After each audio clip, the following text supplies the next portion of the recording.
stream. Hello, how are y'all doing? It is Thursday. It is currently 12 minutes past 8 p.m. on Thursday, the 21st of April, 2022.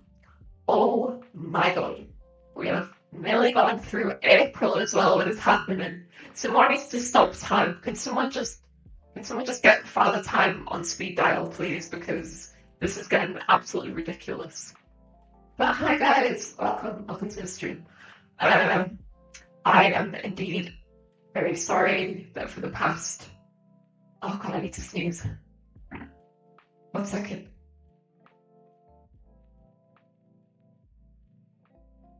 Oh, bless me. Oh, my mic now is right next to my mouth. Like right next to my face. I was like, I do not want to sneeze into the microphone. That'll probably deafen y'all. Yeah, welcome to the stream, guys. I'm very, very sorry that for like the past 2 days I've not been able to stream. As I've been saying on Twitter, some like stupid things have been happening. I don't really want to get into it, honestly, because it's like kind of a bummer, but you know, it is what it is. Just, yeah, I don't want to talk about it. Just some stupid kids in the neighborhood being stupid, causing us to ring the police, and just making us and our dog really upset. So, not a great time. And then he went for his evening walk last night and came back with a cut on his foot. So that was really like the cherry on the top of yesterday. Honestly, what was that yesterday? I don't fucking remember, man. Oh, do I have voice for that? Which is always still a hell of a... I've got VR on! Oh my god, I'm so embarrassed. Thank you for letting me know, Sky. I completely forgot. Oh my god. That's really funny. I had it on before the stream because I was just testing out the different voices for today. And I'm stupid. Winky. Oh, fuck's sake. I was embarrassed. But you know what? It's fine. It's funny. I'm glad that it works. Because I was worried that it wouldn't even work without me, like, being able to hear it, but it's all good. I don't know if it went through, but I was saying that some stupid stuff has been happening recently. So I just want to have a nice stream tonight, a nice chill stream. I feel like my streams usually are quite chill though, honestly. But yeah, tonight we are reading some poetry.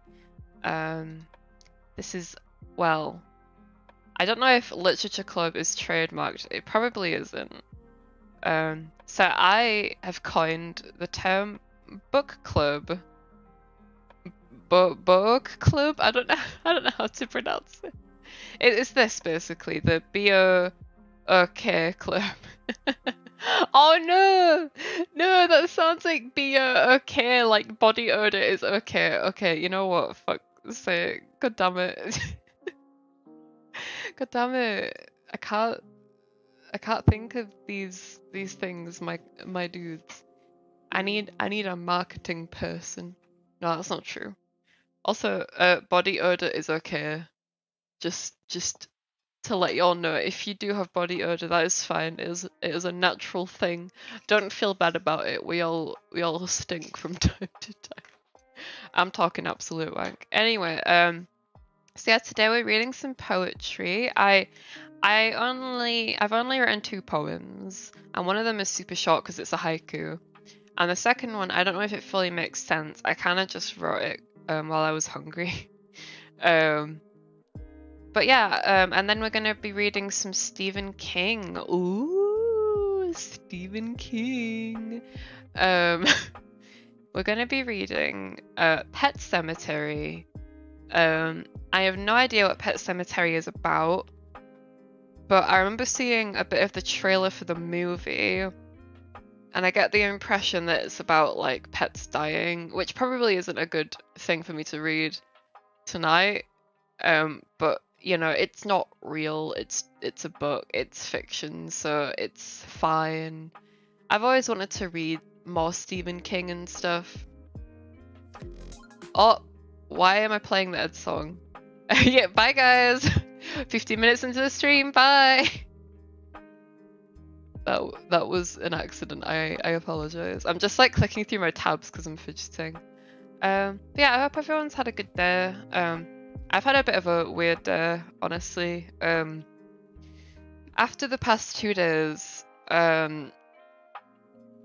today was, oh man, today was a whole thing. We had to take Sunny Boy to the vet. For those of you that don't know, this is my dog Sunny. He is amazing and I love him. And last night he got a cut on his paw. Somehow, God knows, that dog runs for miles and runs so fast. So he probably just sliced it on a rock or something as he was running around. God fucking knows. But there's blood all over the house currently, which is epic. And he just keeps licking his foot, which I hope he's not licking his foot while I'm streaming, because that would not be good. But he's got his cone of shame on. And another thing that happened was on the walk that I took him for earlier today, his afternoon walk, I met up with this guy. Sorry. It's been a long ass day. I just had to let out a yawn. I mean, they say when you yawn, it's because you're not breathing properly. So maybe I just need to... maybe I need to start the stream with some breathing exercises. But on my walk, I met up with this guy. Like, I saw him at the pond. I usually see him. We'll call him... we'll just call him S. He's a super nice guy. A big, like, teddy bear man. He's very lovely. And then I went to go speak to him and say, like, hi, and like let our dogs meet again and stuff, because he's very friendly and lovely. And then as I was approaching him, he was like, oh, you don't want to get too close because I've tested positive for COVID. I was like, oh, okay. And I just made myself a bit scarce, like put quite a bit of room in between us, because I'm like, I have asthma, so that would not be good if I got that. You know what though, I had a feeling he might have it, because I saw him, like, I think it was earlier this week or the weekend, I can't remember.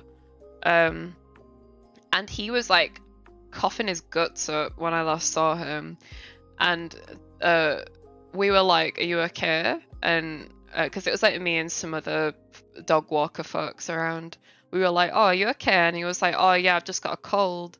And then he was telling me that the only reason he took a COVID test was because he went to go do some work, like some delivery work, and they told him to take a test, and he did, and it came back positive. And I'm like, why would you not take a test if you've got all these symptoms, man? Like, I need to take a test now. I only took one like a couple of days ago, but I'm gonna take one again, because like, that fucking worries me, man. Some people can be kind of irresponsible. I mean, I'm glad that he told me, and he told this family. I mean, as they were passing him, he told them, so probably a bit late notice, but it's fine. It is what it is. But yeah, a little bit scary. But let's not talk about COVID. That is not what the stream is about tonight, y'all. But yeah, tonight, should we start with Stephen King or poetry? Because I have the poems on my iPad. So you might, you know what I could do actually? I'll take like a screenshot of my poem and I'll send it to myself, because that is gonna take me fucking ages to read this out. Just give me 2 seconds while I send this to myself.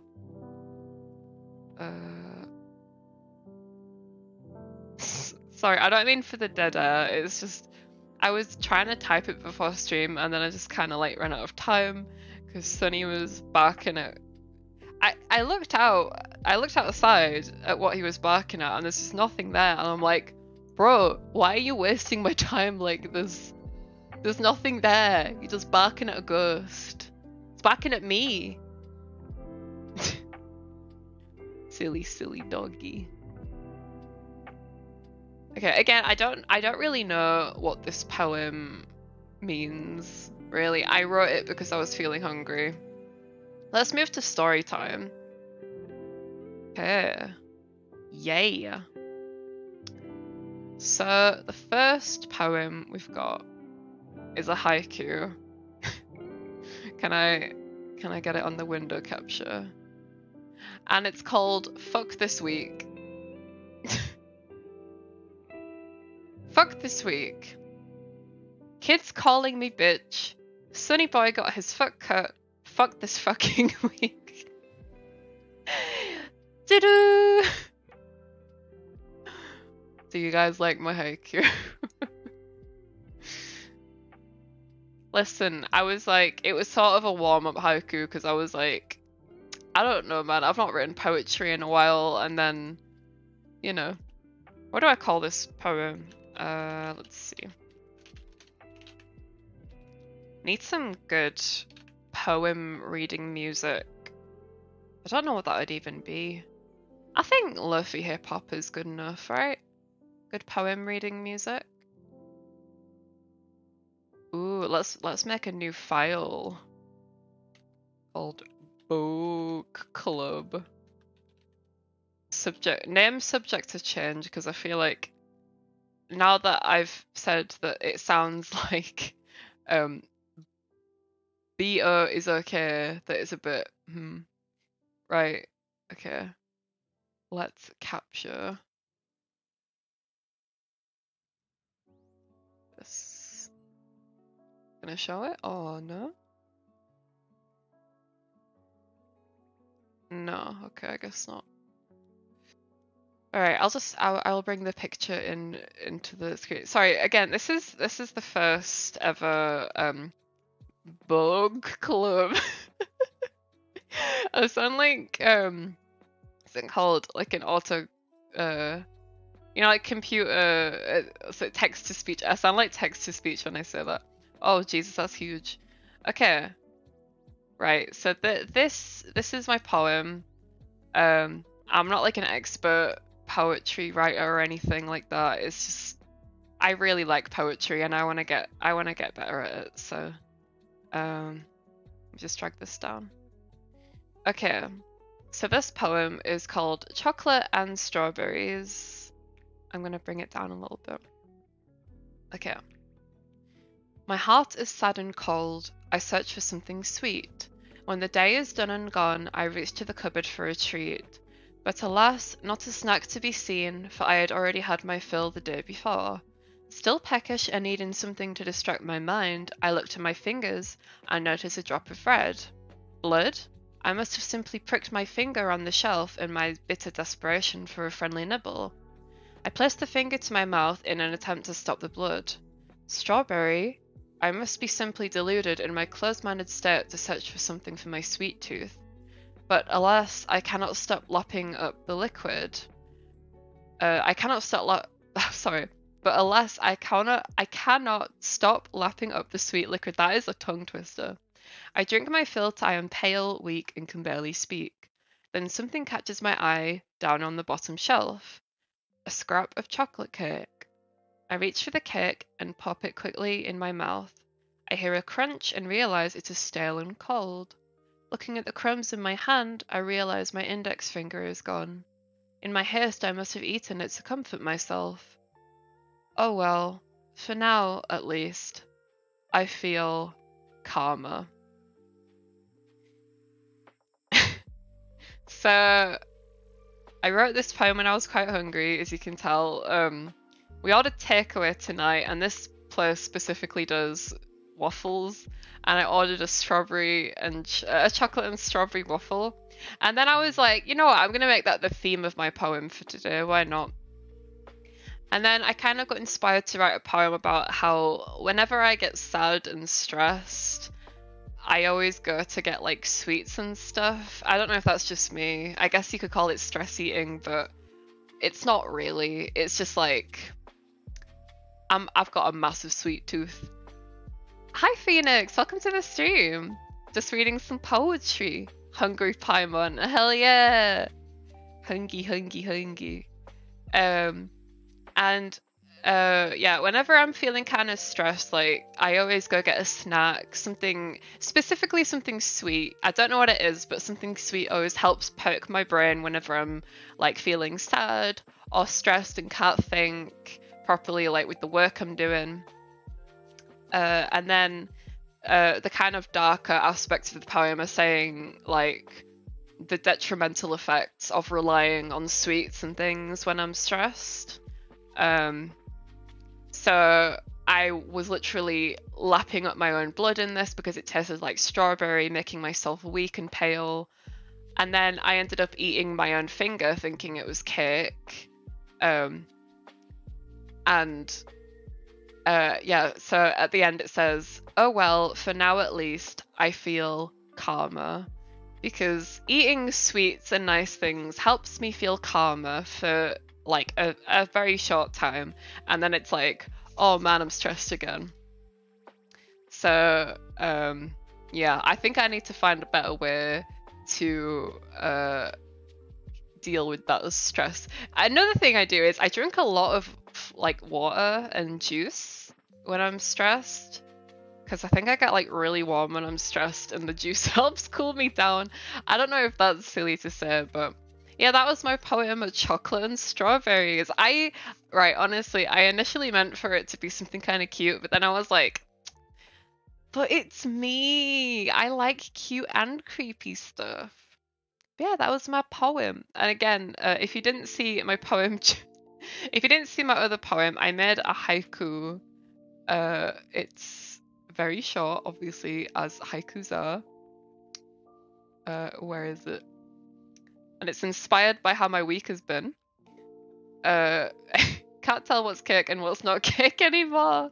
Yeah, it's just a big cake, a big finger cake that looks too real. I mean, to be fair, if it's a huge cake, then you'll know it's not a finger. Just put a knife through it and then you'll know if it's a real finger or not. Yeah, this haiku is called Fuck This Week. Kids calling me bitch.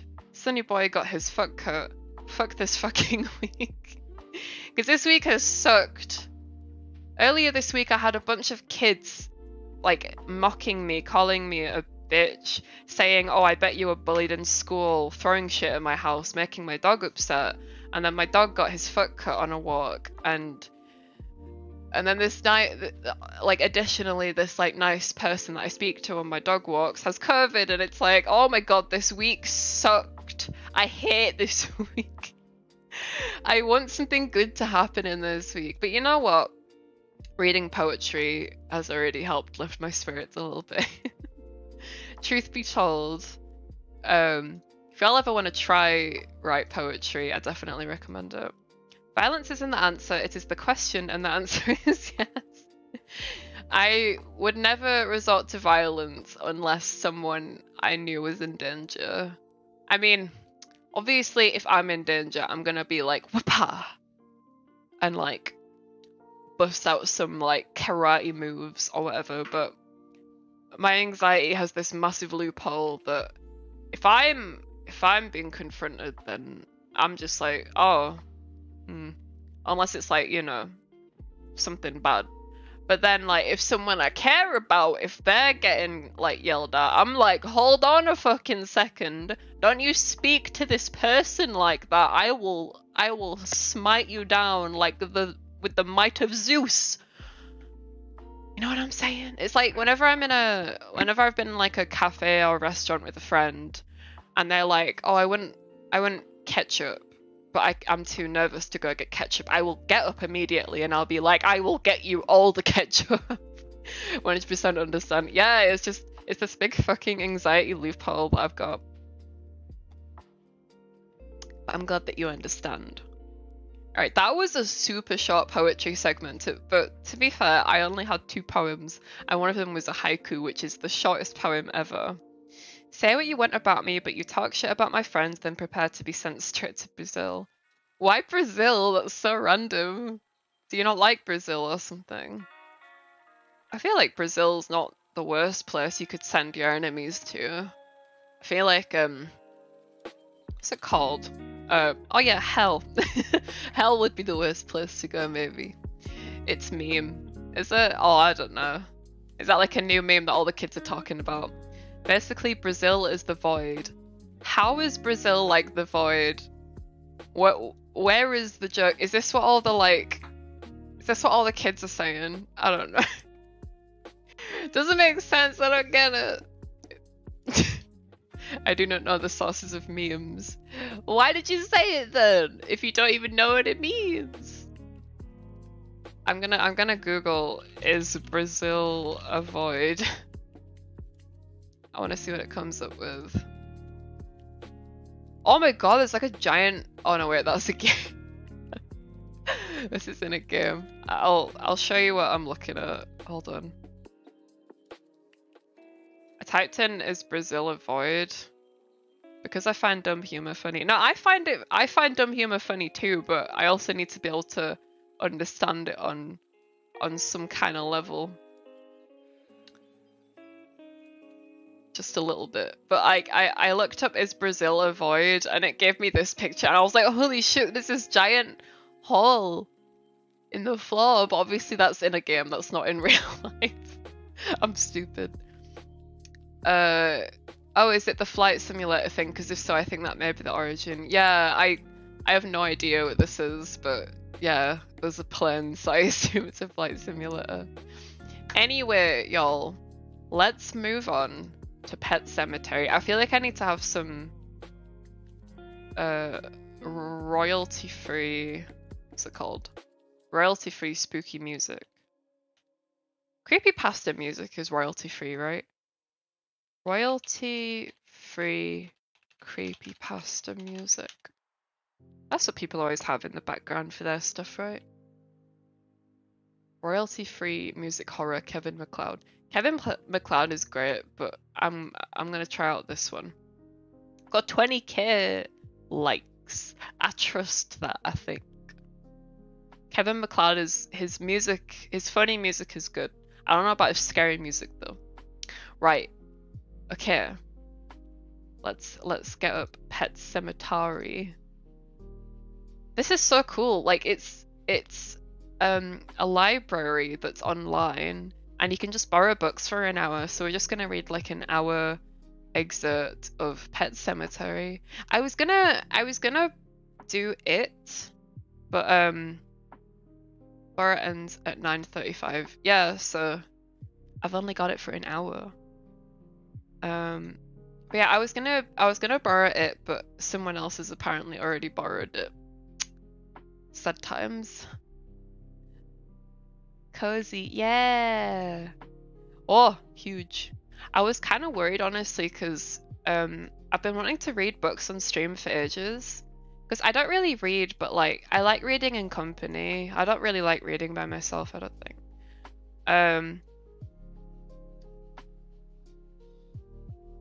And I was worried that I might get copyright strike because obviously, you know, it's not my work, but if I'm like reading it myself and like making it my own like sort of performance, then I guess it is my own work. I don't know. I don't know. But yeah, this is Pet Sematary. I have no idea what this book would be about again, other than like obviously maybe animal, like a pet dying. Like again, I saw the trailer, a little bit of the trailer for the movie, and there was a cat in the middle of a road looking all ragged, so I assume it's something to do with like maybe a cat that comes back to life. Fuck knows. Fuck knows, my dude. Right, let's go on to the first. I think I'm gonna need to make this smaller, or make me smaller actually. Yeah, let's make me smaller. I think I remember the movie. Yeah, I didn't watch the movie just because I think I was interested in reading the book first, which obviously I haven't done until now. Even then, I've not done it just yet. But I mean, I don't know why I didn't do that for it, but I guess just I don't know. I think I was a bit worried that the movie might be a bit rubbish, which obviously I'm not gonna know unless I try it out. But goddamn, I'm so bad at adjusting. Pardon me. I'm trying to like scooch over as much as I can so y'all can see the book. And there's the little fireplace and everything. Right, so Stephen King. Okay.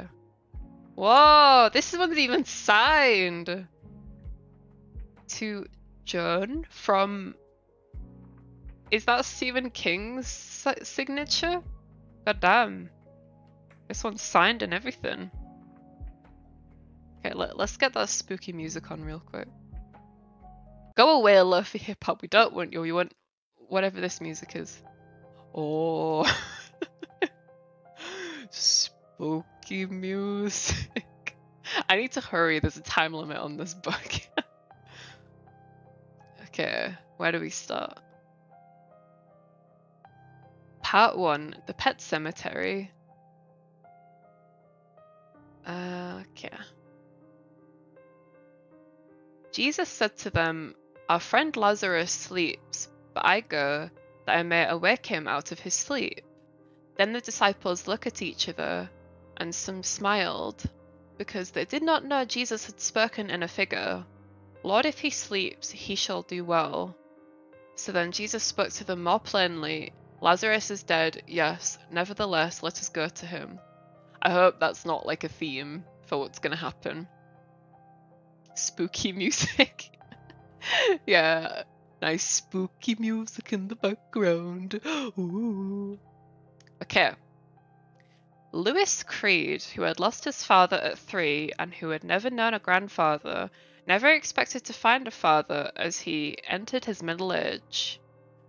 But that was exactly what happened. Although he called his man a friend, as a grown man must do when he finds the man. There are so many father words in this first sentence, my brain hurts. Although he called this man a friend, as a grown man must do when he finds the man who should have been his father relatively late in life. What the fuck? Okay, so I'm a bit confused. So this guy found his father late in life. I'm dumb. I feel like I'm dumb. Let's see. He met this man on the evening. He and his wife and his 2 children moved into the big white frame house in Lidlow. Winston Churchill moved in with them. Oh yeah, of course Winston Churchill moved in with them.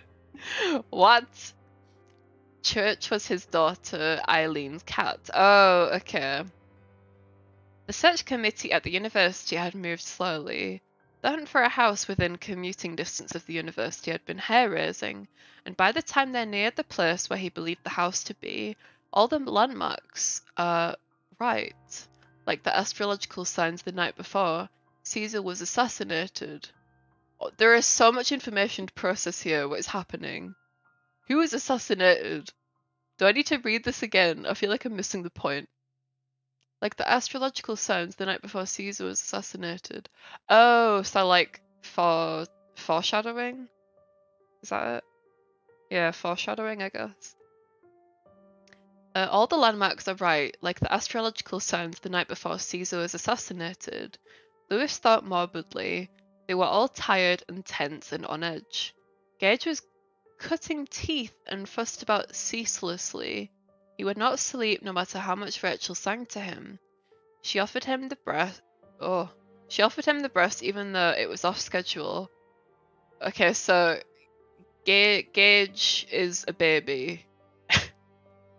Either that or this is like becoming something I didn't know what it was gonna be. Well, Gage knew his dining schedule. I think I need to zoom in a bit because I'm like blind as a bat.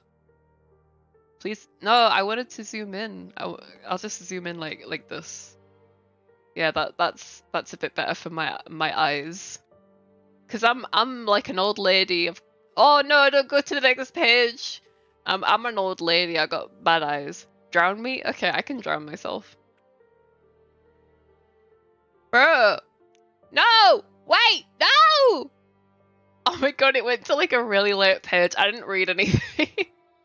I didn't realize you could scroll that far along. Jesus. God damn. Thank you for the drown me, Phoenix. Gage knew his dining schedule as well as she.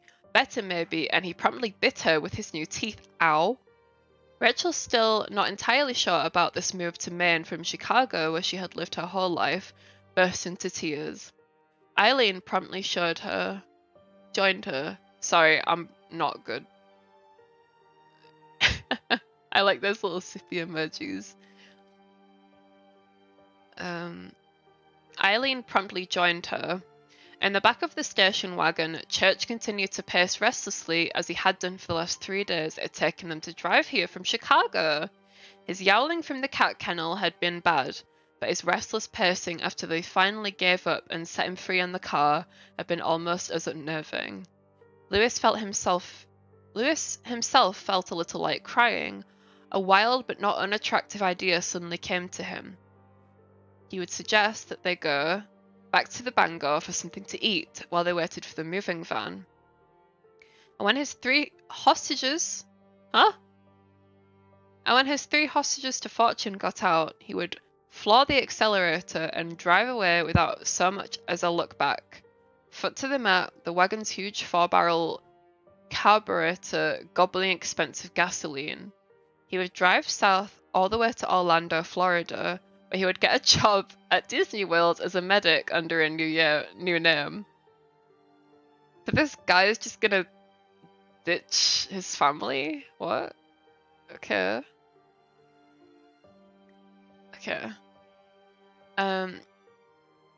But before he hit the turnpike, big old 95 southbound, he would stop by the side of the road and put the fucking cat out too. Aww. Is this legit the dad that's like, I'm gonna ditch my fucking family? Then they rounded a final curve, and there was the house that only he had seen up until now. He had flown out and looked at each of the 7 possibles they had picked from photos once the position at the University of Maine was solidly his. And this was the one he had chosen, a big old New England colonial, but nearly sided and insulated. The heating costs, while horrible enough, were not out of line in terms of consumption. 3 big rooms downstairs, 4 more up, a long shed that might be converted to more rooms later on. All of it surrounded by a luxuriant verted to more rooms later on. All of it surrounded by a luxuriant sprawl of lawn, lushly green even in this August heat. Beyond the house was a large field for the children to play in, and beyond the field were woods that went on damn near forever. The property abutted state lands, the realtor had explained, and there would be no development in the foreseeable future. The remains of the Micmac... The what? The Micmac Indian tribe? That sounds offensive. Okay, that's a weird ass thing to say. Alright. The remains of the Micmac... Okay, if that's an actual thing, I apologize, but that sounds made up and kind of offensive. I don't know. The remains of the Micmac Indian tribe had laid claim to nearly 8,000 acres in Ludlow, and in the town's cast of Ludlow, and the complicated litigation involving the federal government as well as that of the state might stretch into the next century. Rachel stopped crying abruptly. She sat up. Is that... That's it, Lewis said. He felt apprehensive. No, he felt scared. In fact, he felt terrified. He had mortgaged 12 years of their lives for this. It wouldn't be paid off until Eileen was 17. He swallowed. What do you think? I think it's beautiful, Rachel said, and that was a huge weight off his chest and off his mind. She wasn't kidding. She wasn't kidding. He saw it was in the way she looked at it as they turned in the asphalted driveway that curved around to the shed and back. Her eyes sweeping the blank windows, her mind already ticking away at such matters as curtains and oilcloth for the cupboards, and God knew what else. Daddy, Ellie said from the back seat. She had stopped crying as well. Even Gage had stopped fussing. What kind of name is Gage? Lewis savoured the silence. What, love? Her eyes, brown under darkish blonde hair in the rearview mirror, also surveyed the house. The lawn, the roof of another house off to the left in the distance, and the big field stretching up the woods. Is this home? It's going to be, honey, he said. Hooray! She shouted, almost taking his ear off. I thought it said taking his car off, just moves the car to the side with her telekinesis. And Lewis, who could sometimes become very irritated with Ellie, decided he didn't care if he never clapped an eye on Disney World in Orlando. He parked in front of the shed and turned off the wagon's motor. The engine ticked in the silence, which seemed very big after Chicago and the bustle of State Street and the Loop. A bird sang sweetly in the late afternoon. Home, Rachel said softly, still looking at the house. Home. I don't know how to do a baby voice. Home, Gage said complacently on her lap. Lewis and Rachel stared at each other. In the rearview mirror, Eileen's eyes widened. Did he? Was that? They all spoke together, then all laughed together. Gage took no notice. He only continued to suck his thumb. He had been saying ma for almost a month now, and had taken a stab or two at something that might have been da or only wishful thinking on Lewis's part.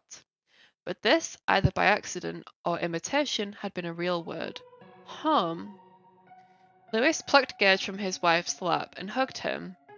That was how they came to Ludlow. God, this song is creepy.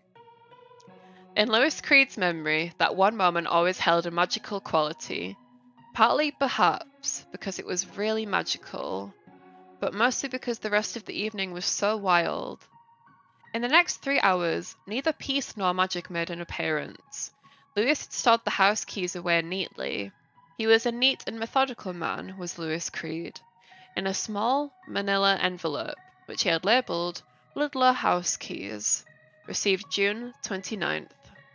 He had put the keys away in the Fairlane's glove compartment. He was absolutely sure of that. Now they weren't there. While he hunted for them, growing increasingly irritated, Rachel hoisted Gage onto her hip and followed Eileen over to the tree in the field. He was checking under the seats for the third tree in the field.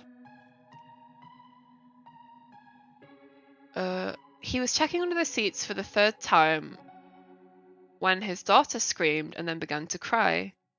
Lewis! Rachel called. She's cut herself. Eileen had fallen from the tire swing and hit a rock with her knee. The cut was hollow, but she was screaming like someone who had lost a leg. Lewis thought, a bit, what does that say? New generously? Lewis thought a bit, ungenerously. He glanced at the house across the road where a light burned in the living room. Lewis is an asshole, can I just say? I don't like this dude. He's very unsympathetic, and it sounded like he wanted to run away right at the start, so I don't know if I like this guy. He glanced at the house across the road where a light burned in the living room. All right, Ellie, he said. That's enough. Those people over there will think someone's being murdered. But it hurts. Lewis struggled with his temper and went silently back to the wagon. The keys were gone, but the first aid kit was still in the glove compartment. He got it and came back. When Ellie saw it, she began to scream louder than ever. No, not the stingy stuff! I don't want the stingy stuff, Daddy, no! Eileen, it's just mercurochrome. What the fuck is that? Mercurochrome? That sounds a bit suspicious. Calm down, Ellie, it's just mercury. Pure mercury.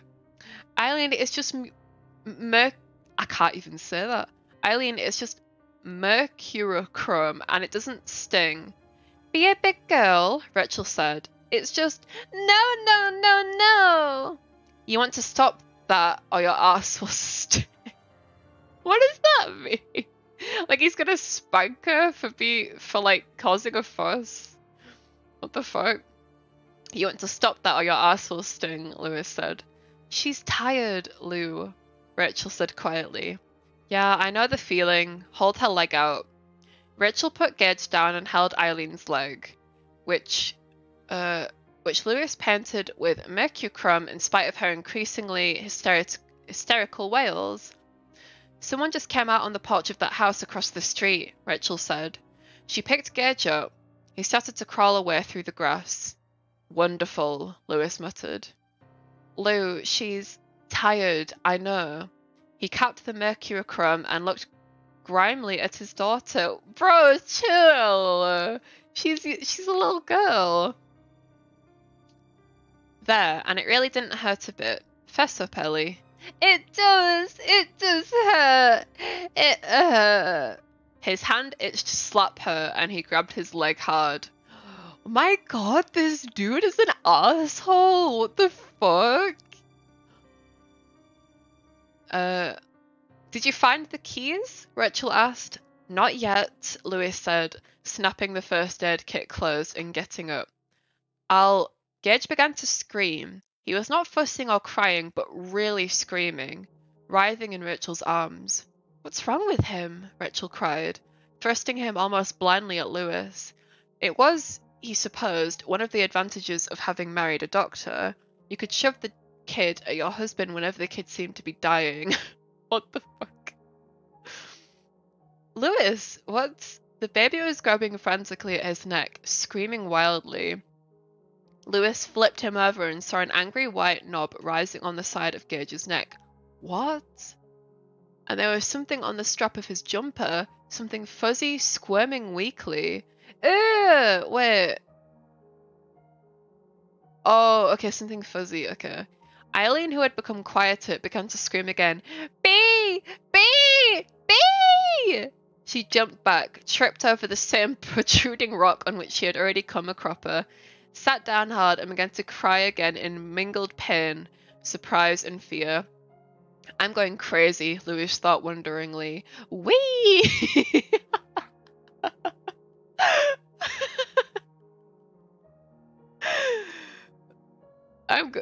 Sorry, I just realized that the fireplace is a bit in the way.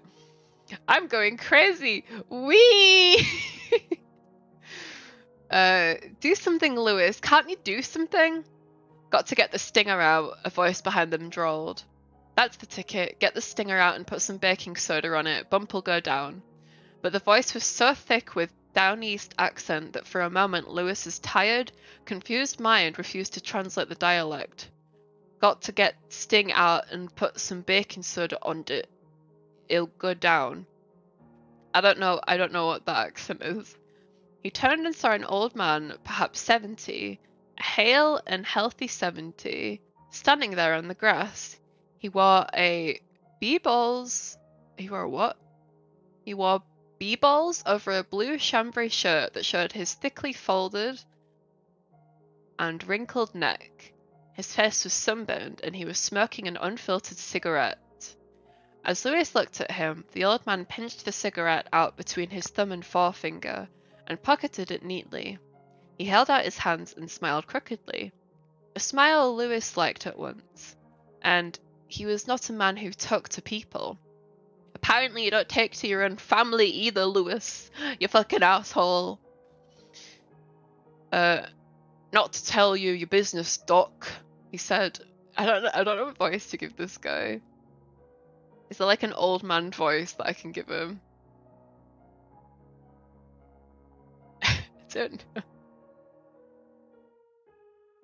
I'll give him the I'll give him the dark angel voice, because I get bad vibes from this guy, you know what I'm saying? He's a bit creepy. Let's see. Add keybind. Indeed.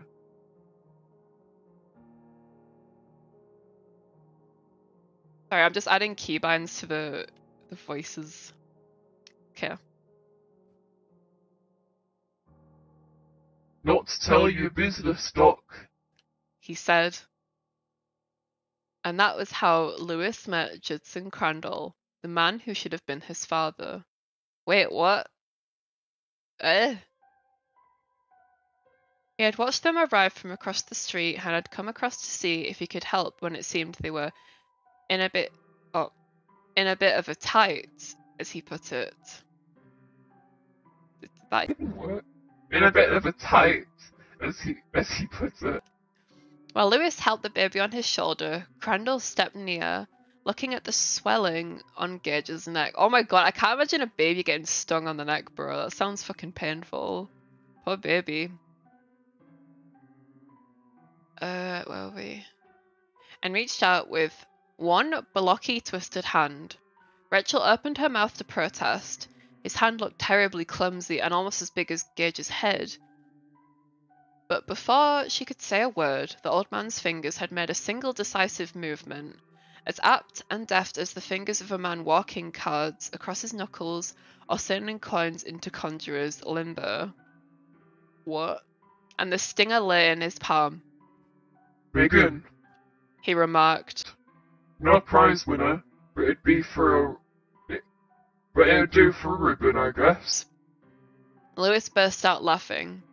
Crandall regarded him with that crooked smile and said, Hey, a corker, ain't she? What did he say, Mummy? Eileen asked. And then Rachel burst out laughing too. Of course it was terribly impolite, but somehow it was okay. Crandall pulled out a deck of Chesterfield Kings, poked one into the seamed corner of his mouth, nodded at them pleasantly as they laughed. Even Gage was chortling now, in spite of the swelling of the bee sting, and popped a wooden match alight with his thumbnail. The old have their tricks, Lewis thought. Small ones, but some of them are good ones. He stopped laughing and held out the hand that wasn't supporting Gage's bottom. Gage's decidedly damp. Damp! Oh, damp! Oh! Ew! I don't want to know about a baby's damp bum. Ew! Gage's decidedly damp bottom. I'm pleased to meet you, Mr. Jude Crandall, he said and shook. You're the doc, I guess. Yes, Lewis Creed. This is my wife, Rachel. Ellie, and the kid with the bee sting is Gage. Gage? Nice to know all of you. I didn't mean to laugh. That is, we didn't mean to laugh. It's just that we're a little tired.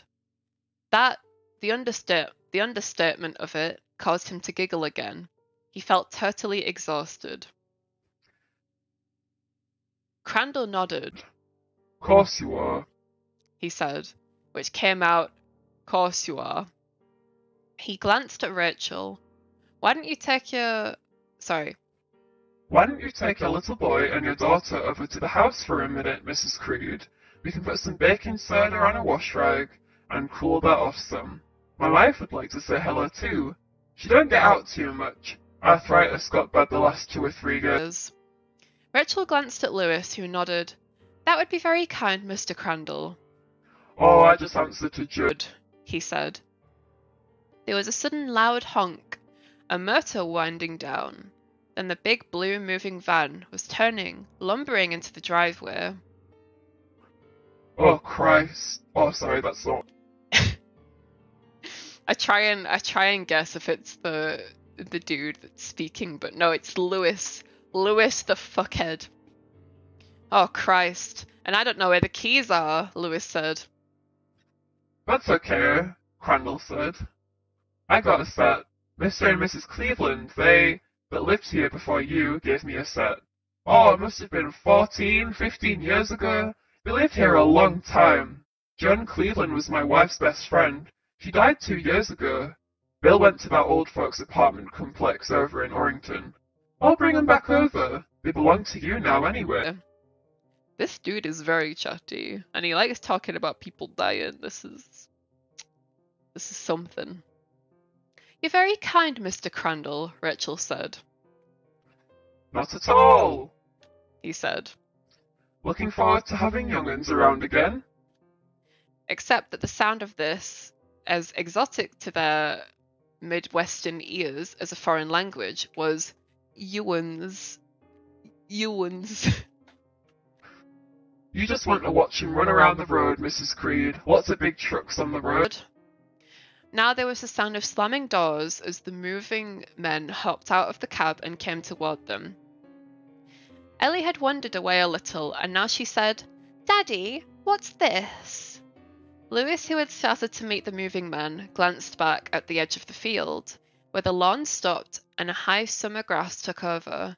A path about 4 feet wide had been cut. Cut. Smooth and close. Oh, I got scared when it said something had been cut. I was like, oh no, shit. I'm joking. Smooth and close. It wound up the hill, curved through a low stand of bushes, and a copse of birches. I thought that said copse. I was like, oh. And a copse of birches and out of sight. Looks like a path of some kind, Lewis said. Oh, Crandall said, smiling. Tell you about it sometime, Missy. You want to come over and we'll fix your baby brother up? Sure, Ellie said, then added with a certain hopefulness, "Does baking soda sting?" Crandall brought back the keys, but by then Lewis had found his set. There was a space at the top of the glove compartment, and the small envelope had slipped down into the wiring. He fished it out and let the movers in. Crandall gave him the extra set. They were an old, tarnished fob.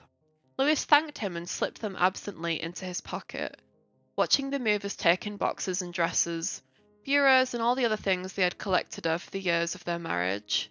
Seeing them this way out of their accustomed places diminished them. Just a bunch of stuff in boxes, he thought, and suddenly he felt sad and depressed. He guessed he was feeling what people called homesickness.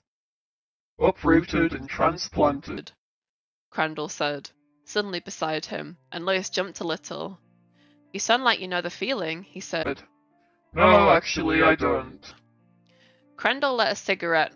Pop went the match, flaring brightly in the first early evening shadows. My dad built that house across the way, brought his wife there, and she was taken with child there, and that child was me, born in the very year 1900. God damn, that makes you 83. Crandall's. Oh, so this is in 1983, okay. It did say that this was set in the 80s, but I didn't know when specifically. Crandall said. And Lewis was mildly relieved that he didn't add years young, a phrase he cordially detested. "You look a lot younger than that." Crandall shrugged. Anyway, I've always lived there. I joined up when we fought the Great War, but the closest I got to Europe was Bayonne, New Jersey. Nasty place. Even in 1917 it was a nasty place. I was just as glad to come back here. Got married to my Norma, but in my time on the railroad, and here we still are. But I've seen a lot of life right here in Ludlow. I sure have. The moving men stopped. Oh. I keep forgetting if I've got the voice on or not. The moving men stopped by the shed entrance, holding the box spring that went under the big double bed. He and Rachel shared. "Where do you want this, Mr. Creed?" Oh, wait, what's the other guy called? Crandall. Okay, I got Creed and Crandall mixed up. I thought they were the same person. Where do you want this, Mr. Creed?" "Upstairs. Just a minute, I'll show you." He started toward them, then paused for a moment and glanced back at Crandall. You go on, Crandall said, smiling. I'll see how your folks are making out. Send them back over and get out of your way, but moving in's mighty thirsty work. I usually sit out on my porch about 9 and have a couple of beers. In warm weather, I like to watch the light come on. Sometimes Norma joins me. You come over if you're a mind. "Well, maybe I will," Lewis said, not intending to at all. The next thing would be an informal and free diagnosis of Norma's arthritis on the porch. God damn, this dude is heartless. He liked Crandall, liked his crooked grin, his offhand way of talking, his Yankee accent, which was not hard-edged at all, but so soft it was almost a drawl. A good man, Lewis thought, but doctors became leery of people fast. It was unfortunate, but sooner or later even your best friends wanted medical advice, and with old people there was no end to it. But don't look for me or stay up. Wait, oh, Lewis is saying this, okay. But don't look for me or stay up, we've had a hell of a day. Just so long as you know you don't need no engraved invitation, Crandall said. And there was something in the man's crooked grin that made Lewis feel that Crandall knew exactly what Lewis was thinking. He watched the old guy for a moment before joining the movers. Crandall walked straight and easily, like a man of 60 instead of over 80. Lewis felt that first faint tug of affection. By 9 o'clock the movers were gone. Ellie and Gage, both exhausted, were sleeping in their new rooms. Gage in his crib, Ellie on a mattress on the floor surrounded by a foothill of boxes, her billions of Crayolas, whole, broken and blunted. Her Sesame Street posters, her picture books, her clothes, heaven knew what else. And of course, Church was with her, also sleeping and growling rustily in the back of his throat. That rusty growl seemed the closest the big Tom could come to purring. Oh, that's so cute. Rachel had prowled the house restlessly with Gage in her arms earlier, second-guessing the places where Lewis had told the movers to leave things. And... where was I? And leave things, getting them to rearrange, change, or restock.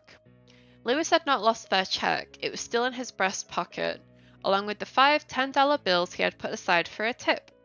When the van was finally emptied, he handed back both the check and the cash over, nodded at their thanks, signed the bill of receipt and stood on the porch, watching them head back to their big truck. He supposed they would probably stop over in Bangor and have a few beers to lay the dust. A couple of beers would go down well right now.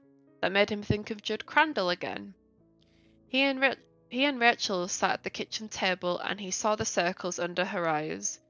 You, he said, go to bed. Doctor's orders? She asked, smiling a little. Yeah. Okay, she said, standing. I'm beat, and Gage is apt to be up in the night. You coming? He hesitated. I don't think so. Just yet. That old fella across the street. Road. You call it a road out in the country. Or if you're Judson Crandall, I guess you call it a road. You don't have to talk like that, though. Okay, across the road. He invited me over for a beer. I think I'm going to take him up on it. I'm tired, but I'm too jived up to sleep. Rachel smiled. You'll end up getting Norma Crandall to tell you where it hurts and what kind of mattress she sleeps on. Lewis laughed, thinking how funny and scary it was the way wives could read their husbands' minds after a while. He was here when we needed him, he said. I can do him a favour, I guess. Barter system? He shrugged, unwilling and unsure how to tell her that he had taken a liking to Crandall on short notice. How's his wife? Very sweet, Rachel said. Gage sat on her lap. I was surprised because he's had a hard day and you know he doesn't take very well to new people on short notice, under the best of circumstances, and she had a dolly she let Eileen play with. How bad would you say her arthritis is? Quite bad. In a wheelchair? No, but she walks very slowly and her fingers. Rachel held her own slim fingers up and hooked them into claws to demonstrate. Lewis nodded. Anyway, don't be late, Lou. I get the creeps in strange houses. It won't be strange for long, Lewis said and kissed her. Lewis came back later feeling small.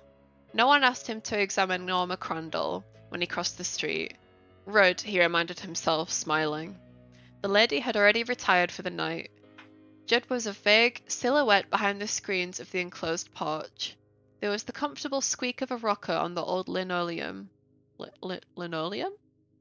Lewis knocked on the screen door, which rattled companionably against its frame. Crandall... I love the name Crandall.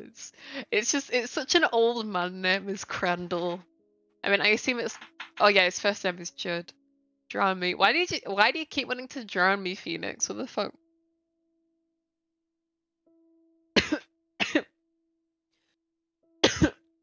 Oh dear. Hold on.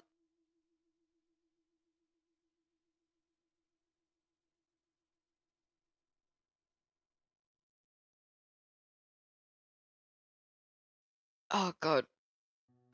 I may not have been sat up properly when I took that drink and I breathed in a bit of it. Hydration. Also talking a lot, so you gotta hydrate. Yeah, I keep meaning to take a drink. But it's awkward because the microphone's right next to my mouth. I'm so stupid, man. I don't sit up to take drinks or eat sometimes and then I choke and I'm like, why did I choke? It's because you weren't sat up, you moron. Big F's in the chat though. Thank you for the drown me. Right, where were we?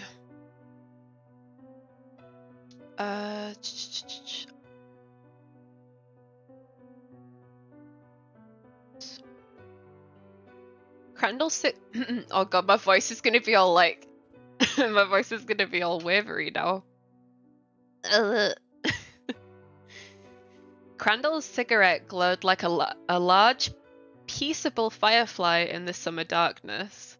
From a radio, low came the voice of a Red Sox game, and all of it gave Lewis. Sorry, I'm one of those people that like when I choke, like on a drink or something, I like just cough for a while. It's really annoying. I'm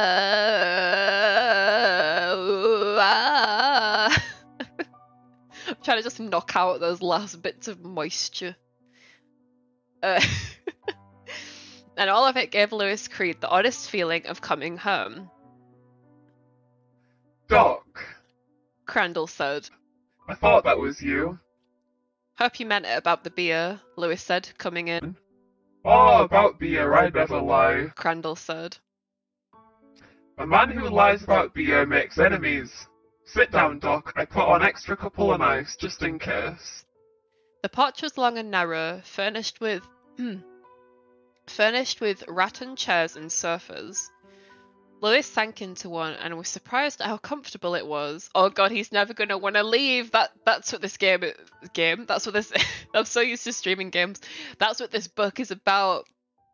It's about someone getting so comfortable in a chair they never want to leave, and they become a pet cemetery. Ah! The porch was long and narrow, furnished with rattan chairs. Lewis sank into one and was surprised at how comfortable it was. At his left hand was a tin pail filled with ice cubes and a few cans of Black Label. He took one. Thank you, he said, and opened it. The first two swallows hit his throat like a blessing. More than welcome, Crandall said. Hope your time will be a happy one, Doc. Amen, Lewis said. Say, if you want crackers or something, I could get some. I got a wedge of rat that's just about right. A wedge of what? Rat cheese. You know, rat cheese. Crandall sounded faintly amused. Thanks, but just the beer will do me. Well then, we'll just let her go. Crandall belched contentedly. Your wife gone to bed? Lewis asked, wondering why he was opening the door like this. Sometimes she stays up, sometimes she don't. Her arthritis is quite painful, isn't it? You ever see a case that wasn't? Crandall asked. Lewis shook his head. Did the music stop? Video pause. Keep watching. Of course! Bloody hell. Let's see. Lewis shook his head. I guess it's tolerable, Crandall said. She don't complain much. She's a good old girl, my Norma. There was a great and simple weight of affection in his voice. Out on Route 15, a tanker truck droned by. One so big and long that for a moment Lewis couldn't see his house across the road. Written on the side, just visible in the last light, was the word Orinco. One hell of a big truck, Lewis commented. Orinco's near Orrington, Crandall said. chemical fertilizer factory. They come and go all right. And the oil tankers and the dump trucks, and the people who go to work in Wrangor or Brewer, and come home at night. He shook his head. That's the one thing about Ludlow I don't like anymore. That friggin' road. No peace from it. They go all day and all night. Wake Norma up sometimes. Hell, wake me up sometimes, and I sleep like a goddamn log. Lewis, who thought this strange main landscape almost eerily quiet after the constant roar of Chicago, only nodded his head. Nodders. One day... Oh wait, sorry, this is Crandall saying this. One day soon the Arabs will pull the plug and they'll to grow African violets right down the yellow line. The fuck does that mean? Crandall said. You might be right, Lewis tilted his can back and was surprised to find it empty. Crandall laughed. You just grab yourself one to grow on, Doc. Lewis hesitated and then said, All right, but just one more. I have to be getting back. Sure you do. Ain't moving a bitch. It is. I thought he was saying like moving his wife, like moving his bitch. I don't know. I thought he was being rude. It is, Lewis agreed. And then for a time they were silent. The silence was a comfortable one, as if they had known each other for a long time. This was a feeling about which Lewis had read in books, but which he had never experienced until now. He felt ashamed of his casual thoughts about free medical advice earlier. On the road, a semi roared by, its running lights twinkling like Earth stars. That's one mean road, all right. Crandall repeated thoughtfully, almost vaguely, and then turned to Lewis. There was a peculiar little smile seamed on his mouth. He poked a Chesterfield into one corner of the smile, and popped a match with his thumbnail. You remember the path there that your little girl commented on? For a moment, Lewis didn't. Ellie had commented on a whole catalogue of things before finally collapsing for the night. Then he did remember. That wide mown patch winding up through the copse of trees and over the hill. Yes, I do. You promised to tell her about it sometime. I did. And I will. Crandall said. That path goes up into a woods, about 1.5 miles. The local kids around Route 15 and Middle Drive keep it nice because they use it. Kids come and go. There's a lot more moving around there than there used to be. When I was a boy, then you picked a place out and stuck to it. But they seem to tell each other, and every spring a bunch of them mows that path. They keep it nice all summer long. Not all the adults in the town know it's there. A lot of them do, of course, but not all. Not by a long chalk. But all of the kids do. I'd bet on it. No, what's there? The pet cemetery, Crandall said. Pet cemetery, Lewis repeated, bemused. It's not as odd as it probably sounds, Crandall said, smirking and rocking. It's the road. It uses up a lot of animals, that road does. Dogs and cats mostly. But ain't all. One of those big Orinco trucks run down the pet raccoon the Ryder children used to keep. That was back... Christ, that must have been in 73? Maybe earlier? Before the state made keeping a coon or even a denatured skunk illegal anywhere. Why did they do that? Rabies, Crandall said. Lots of rabies in Maine now. Oh, keeping a raccoon as a pet would be so cute. Little trash baby. There was a big old Saint Bernard went rabid downstairs a couple of years ago and killed 4 people. Jesus. That was a hell of a thing. Dog hadn't had his shots. If those foolish people had seen that dog had had shots, it never would have happened. But a coon or a skunk, you can vaccinate twice a year and it still don't always take. But that coon the rider boys had, that was the old timers used to call a sweet coon. It'd waddle right up to you, gory when he fat, and lick your face like a dog. But Dad even paid a vet to spare him and declaw him. That must have cost him a country fortune. Right. Is this still... Is this still Crandall talking? Ryder, he worked for IBM in Bangor. He went out to Colorado 5 years ago. Or maybe it was 6. Funny to think of those two almost old enough to drive. Were they broken up over that coon? I guess they were.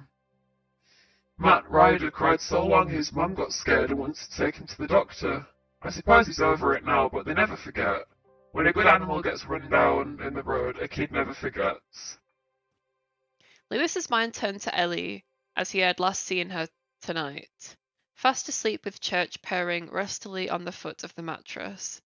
My daughter's got a cat, he said. Winston Churchill. We call him Church for short. Do they climb when he walks? I beg your pardon? Lewis had no idea what he was talking about. He's still got his balls, or has he been fixed? No, Lewis said. No, he hasn't been fixed. In fact, there had been some trouble over that back in Chicago. Rachel had wanted to get Church spared and had even made the appointment with the vet. Lewis cancelled it. Why? That annoys me. Always spay and neuter your pets, gang. Always spay and neuter.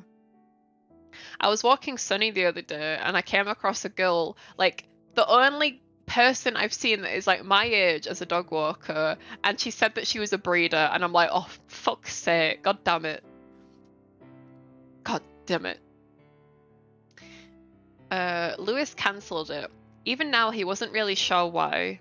It wasn't anything as simple or as stupid as equating his masculinity with that of his daughter's Tom, nor even his resentment at the idea that Church would have to be castrated, so the fat housewife next door wouldn't need to be troubled with twisting down the lids of her plastic garbage cans. Those things had been part of it, but most of it had been a vague but strong feeling that it would destroy something in Church that he himself valued. That it would put out the go-to-hell look in the cat's green eyes. Finally, he had pointed out to Rachel that they were moving to the country and it shouldn't be a problem. Unless he knocks up a fucking country cat or something, I don't know, man. Now, here was Judson Crandall, pointing out that part of the country living in Ludlow consisted of dealing with Route 15, and asked himself if the cat was fixed. Try a little irony, Dr. Creed. It's good for your blood. I'd get him fixed, Crandall said, crushing his smirk between his thumb and forefinger. A fixed cat don't tend to wander as much, but if it's all the time crossing back and forth, its luck will run out and it'll end up there with the Ryder kid's coon, and little Timmy Desler's cocker spaniel, and Mrs. Bradley's parakeet. Not that the parakeet got run over in the road, you understand. It just went feet up one day. Poor birdies and doggies and raccoons. I'll take it under advisement, Lewis said. You do that, Crandall said, and stood up. How's that beer doing? I believe I'll go in for a slice of old Mr. Rat after all. Beer's gone, Lewis said, also standing. And I ought to go too. Big day tomorrow, you know. Starting in at the university? Lewis nodded. The kids don't come back for 2 weeks, but by then I ought to know what I'm doing. Don't you think? Yeah, if you don't know where the pills are, I guess you'll have trouble. Crandall offered his hand and Lewis shook it, mindful again of the fact that old bones pained easily. Come over any evening, he said. I want you to meet my Norma. Think she'd enjoy you. I'll do that, Lewis said. Nice to meet you, Judd. Same goes both ways. You'll settle in, may even stay a while. I hope we do. Lewis walked down the crazy paved path to the shoulder of the road, and had to pause while yet another truck, this one followed by a line of 5 cars headed in the direction of Bucksport, passed by. Then raising his hand in a short salute, he crossed the street, road, he reminded himself again, and let himself into his new house. It was quiet with the sounds of sleep.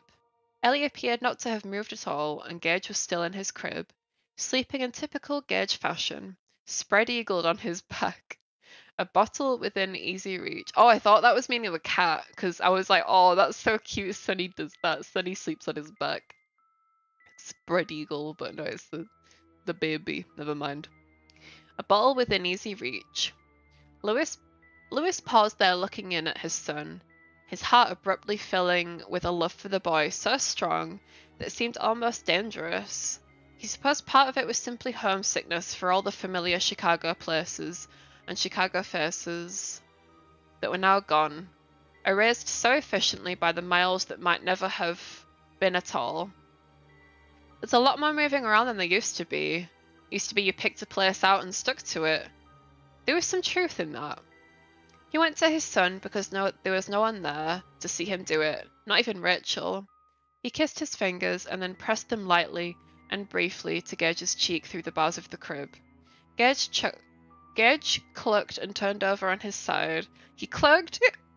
Yeah, chicken Gage. Sleep well, baby, Lewis said. Well, that's the most amount of humanity I've seen in this guy so far. He undressed quietly and slipped into his half of the double bed that was for now just a mattress on the floor. He felt the strain of the day beginning to pass. Rachel didn't stir. Unpacked boxes bulked ghostly in the room. Just before sleep, Lewis hiked himself up on one elbow and looked out the window. Their room was at the front of the house, and he could look across the road at the Crandall place. It was too dark to see shapes. On a moonlit night, it would not have been, but he could see the cigarette ember over there. Still up, he thought. He'll maybe be up for a long time. The old sleep poorly. Perhaps they stand watch. Against what? Lewis was thinking about when he slipped into sleep. Lewis was thinking about that when he slipped into sleep. He dreamed he was in Disney World, driving a bright white van with a red cross on the side. Gage was beside him, and in the dream, Gage was at least 10 years old. Church was on the white van's dashboard, looking at Lewis in his bright green eyes, and out on the main street by the 1819's train station, Mickey Mouse was shaking hands with the children clustered around him, his big white cartoon gloves swallowing their small trusting hands. The next 2 weeks were busy ones for the family. Little by little, Lewis's new job began to shake down for him. How it would be when 10,000 students, many of them drug and liquor abusers, some afflicted with social diseases, some anxious about grades or depressed about leaving home for the first time, a dozen of them girls, mostly anorexic. How it would be when all of them converged on the campus at once would be something else again. And while Lewis began getting a handle on his job as head of university medical services, Rachel began to get a handle on the house.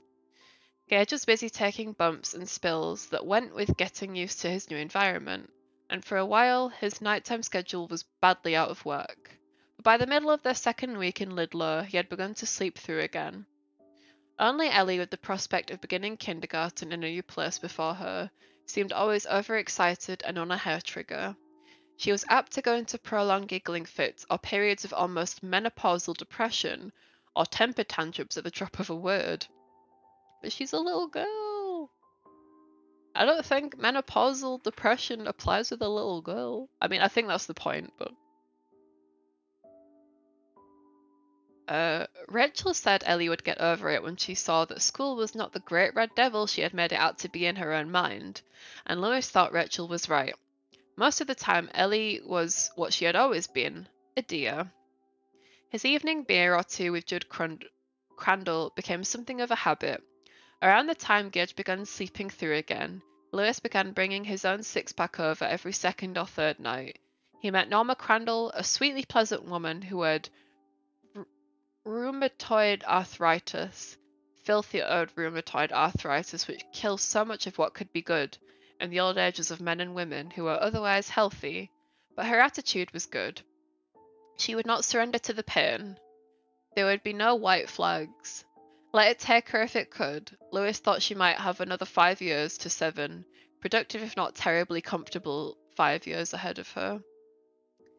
Going completely against his own established customs, he examined her at his own instigation. inventoried the prescriptions her own doctor had given her and found them to be completely in order. He felt a nagging disappointment that there was nothing else he could do or suggest for her, but her Dr. Weybridge had things as under control as they were ever going to be for Norma Crandall, barring some sudden breakthrough which was possible but not to be counted upon. You learned to accept, or you ended up in a small room writing letters home with Crayolas. Rachel liked her, and they had sealed their friendship by exchanging recipes the way small boys trade baseball cards.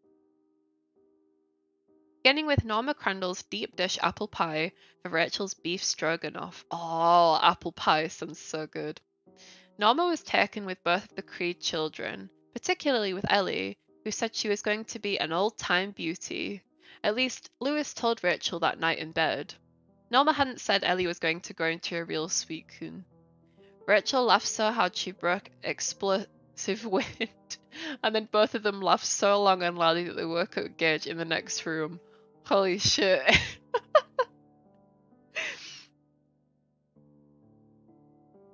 Rachel laughed so hard she broke explosive wind. Jesus Christ. Right, it is nearly time for this book to be returned, so I'm going to quickly see if I can return it and then borrow it again.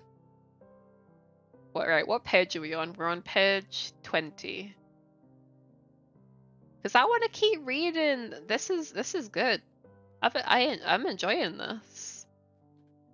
Let's see. Pet Sematary. Because how many people are borrowing books at this time? Come on. I mean, I guess the time's got nothing to do with it. Okay, how many people specifically are borrowing Pet Sematary? Huh? You tell me. How many people are borrowing this book? Bro, it works! And it's on the same page, Pog! Yeah! We're breaking the system. Breaking the system. Oops, I accidentally went back a page. Oh, I'm actually gonna get another drink real quick, so I'm gonna BRB for 1 second because I need a drink. I need a drink for my throat. Gosh. I don't know what that was.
I return.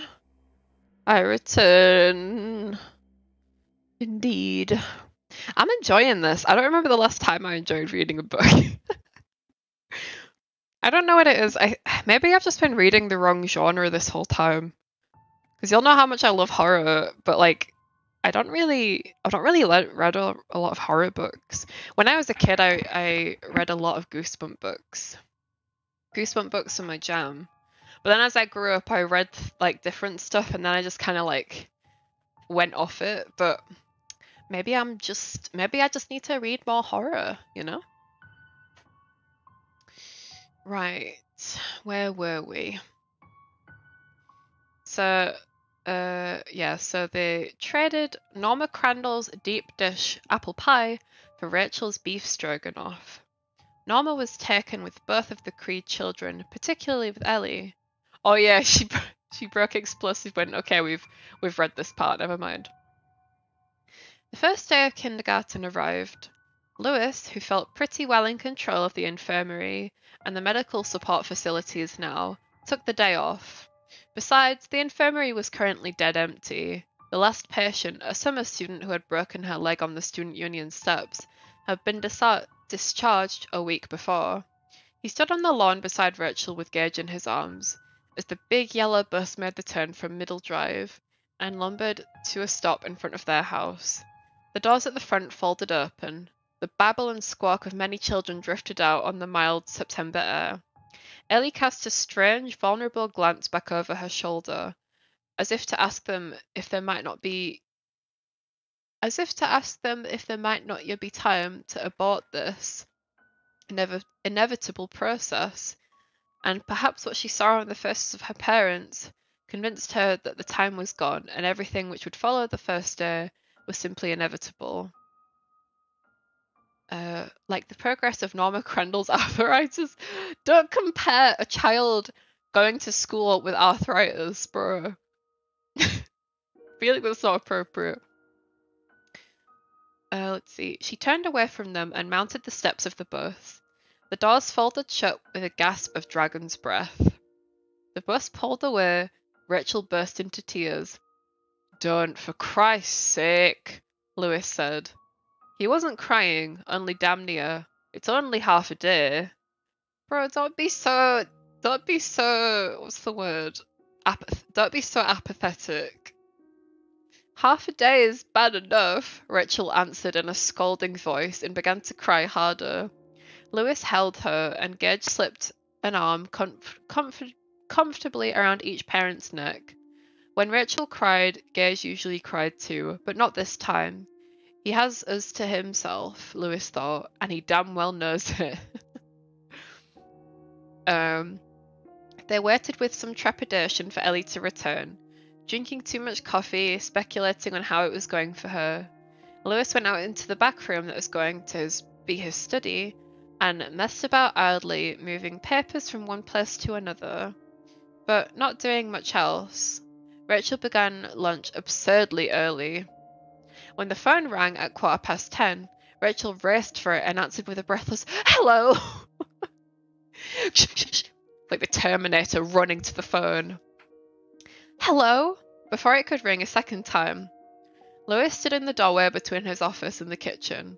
Sure, it would be Ellie's teacher telling them that she had decided Ellie couldn't hack it. The stomach of public education had found her indigestible and was spitting her back. But it was only Norma Crandall, calling to tell them that Judd had picked the last of the corn, and they were welcome to a dozen ears if they wanted it.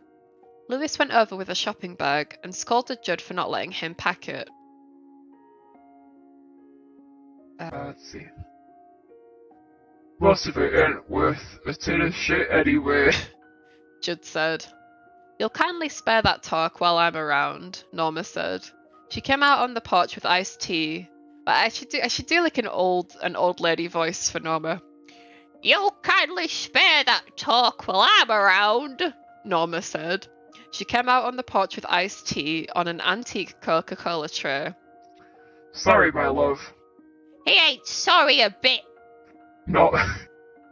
Norma said to Lewis, and sat down with a wince. "Saw Ellie get on the bus," Judd said, lighting a Chesterfield. "She'll be fine," Norma said. "They almost always are." Almost, Lewis thought morbidly. But Ellie was fine. She came home at noon, smiling and sunny, her blue first day of school dress belling gracefully around her scabbed shins, and there was a new scrape on one knee to marvel over. A picture of what might have been two children, or perhaps two walking gantries in one hand. One shoe untied, one ribbon missing from her hair, shouting, We sang Old MacDonald! Mummy, Daddy, we sang Old MacDonald! Same one as in the Carstairs Street School. I can't fucking read. I think there were so many capitalized things. So many pronouns. Old MacDonald, same one as in the Carstairs Street School. Rachel glanced over at Lewis, who was sitting in the window seat with Gage on his lap. The baby was almost asleep. There was something sad in Rachel's glance, and although she looked away quickly, Lewis felt a moment of terrible panic. We're really going to get old, he thought. It's really true. No one's going to make an exception for us. She's on her way, and so are we. Ellie ran over to him, trying to show him her picture, her new scrape, and tell him about Old MacDonald, and Mrs. Berryman all at the same time. Church was twining in and out between her legs, purring loudly. Oh, so cute. And Ellie was somehow, almost miraculously, not tripping over him. Shh, Lewis said and kissed her. Gage had gone to sleep, unmindful of all the excitement. Just let me put the baby to bed and then I'll listen to everything. He took Gage up the stairs, walking through hot, slanting September sunshine. God, I like that alliteration. Hot, slanting September sunshine. And as he reached the landing, such a premonition of horror and darkness struck him that he stopped cold and looked around in surprise, wondering what could possibly have come over him. He held the baby tighter, almost clutching him, and Gage stirred uncomfortably. Lewis's arms and back had broken out in great rashes of goose flesh. What? Oh, like goosebumps, okay. Lewis's arms and back had broken out in great rashes of goose flesh. What's wrong? He wondered, confused and frightened. His heart was racing. His scalp felt cool and abruptly too small to cover his skull. He could feel the surge of adrenaline behind his eyes. Human eyes really did bug out when fear was extreme, he knew. They did not just widen but actually bulged as blood pressure climbed and the hydrostatic pressure of the cranial fluids increased. What the hell is it? Ghosts? Christ, it really feels as if something just brushed by me in this hallway. Something I almost saw. Creepy. Downstairs, the screen door whacked against its frame. Lewis Creed jumped, almost screamed, and then laughed. It was simply one of those psychological cold pockets people sometimes pass through. No more, no less. A momentary fugue? I don't know. They happened, that was all. What Scrooge said to the ghost of Jacob Marley. You may be no more than an underdone bit of potato. There's more gravy than grave to you. I like that. I remember they said that in the Muppets Christmas Carol, and I was like, that's funny. The gravy, there's more gravy than the grave about you. And that was more correct. Physiologically as well as psychologically than Charles Dickens had probably known. There were no ghosts, at least not in his experience. He had pronounced 24 people dead in his career, and never once felt the passage of a soul. He took Gage into his room and laid him in his crib. As he pulled the blanket up over his son, though, a shudder twisted up his back, and he thought suddenly of his Uncle Carl's showroom. No new cars there, no televisions with all the modern features, no dishwashers with glass fronts so you could watch for magical sudsing action, only boxes with their lids up. A carefully hidden spotlight over each. His father's brother was an undertaker. Oh, creepy! Wait, that's the showroom? Ew! Ew! Good God, what gave you the horrors? Let it go, dump it. He kissed his son and went down to listen to Ellie tell about her first day at the big kids' school. Ew, did they actually describe it as a showroom, but it's just like a room of coffins? Ugh. Or like dead people in the coffins? I don't know, I can't freaking tell, man. That Saturday, after Ellie had completed her first week of school, and just before the college kids came back to campus, Judd Crandall came across the road and walked over to where the Creed family sat on their lawn. Ellie had gotten off her bike and was drinking a glass of iced tea. Gage was crawling in the grass, examining bugs, perhaps even eating a few. Gage was not particular where his protein came from. Judd, Lewis said, getting up. Let me get you a chair. No need. Judd was wearing jeans, an open-throated work shirt, and a pair of green boots. He looked at Ellie. You still want to see where your path goes, Ellie? Yes, Ellie said, getting up immediately. Her eyes sparkled.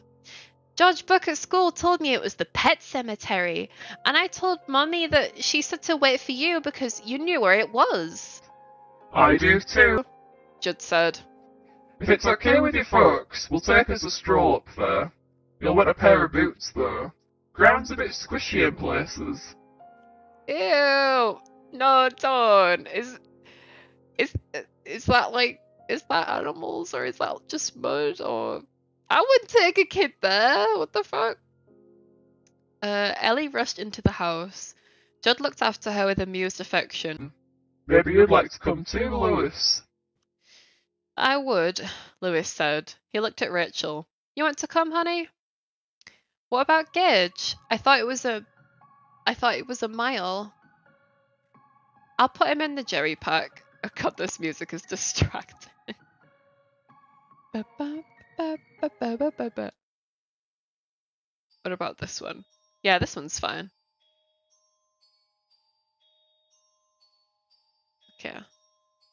Ding dong, ding dong, ding dong, ding dong, ding dong, ding dong, ding dong, ding dong.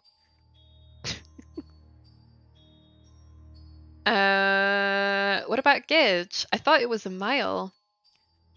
I'll put him in the jerry pack. Rachel laughed. Okay, but it's your back, mister. They started off 10 minutes later, all of them but Gage wearing boots. Gage was sitting up in jerry pack and looking at everything over Lewis's shoulder, goggle-eyed.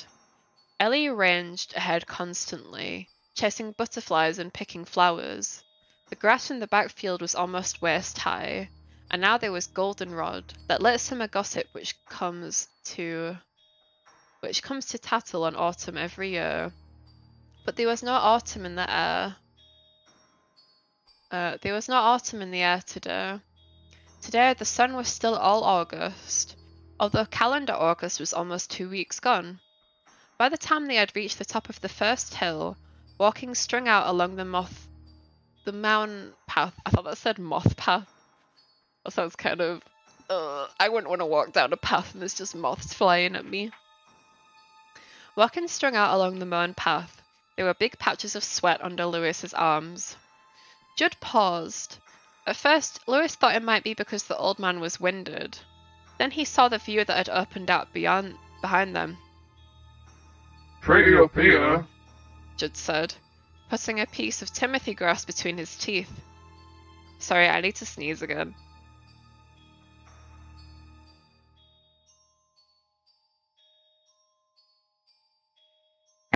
Bless me, Jesus.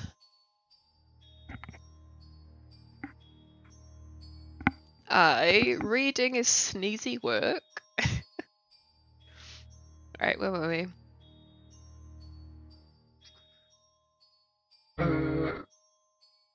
Pretty up here. Judd confidently said, putting a piece of timothy grass between his teeth. Lewis thought he had just heard the quintessential Yankee understatement. It's gorgeous, Rachel breathed, and then turned to Lewis, almost accusingly. How come you didn't tell me about this? Because I didn't know it was here, Lewis said, and was a little ashamed. They were still on their own property. He had just never found time to climb the hill in the back of the house until today. Yeah, why would she blame him? She lives there too. She could have found it. He's the one at work. She could have found it while she's been at home. Ellie had been a good way ahead. Now she came back, also gazing with frank wonder. Church padded at her heels.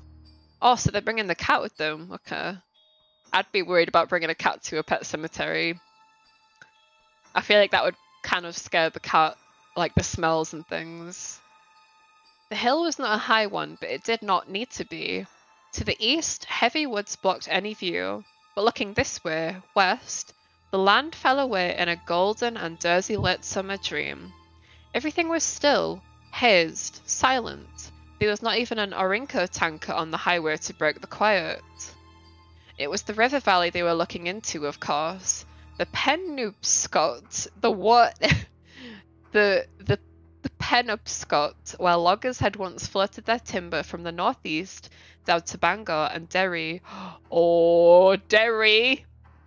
Is that where all Stephen King's stories are based, in Derry? Oh no. The river flowed wide and peacefully, as if in its own deep dream. Lewis could make out Hampden and Winterport on the far side, and over here he fancied he could trace the Black River paralleling Snake off route 15 nearly all the way back to Bucksport.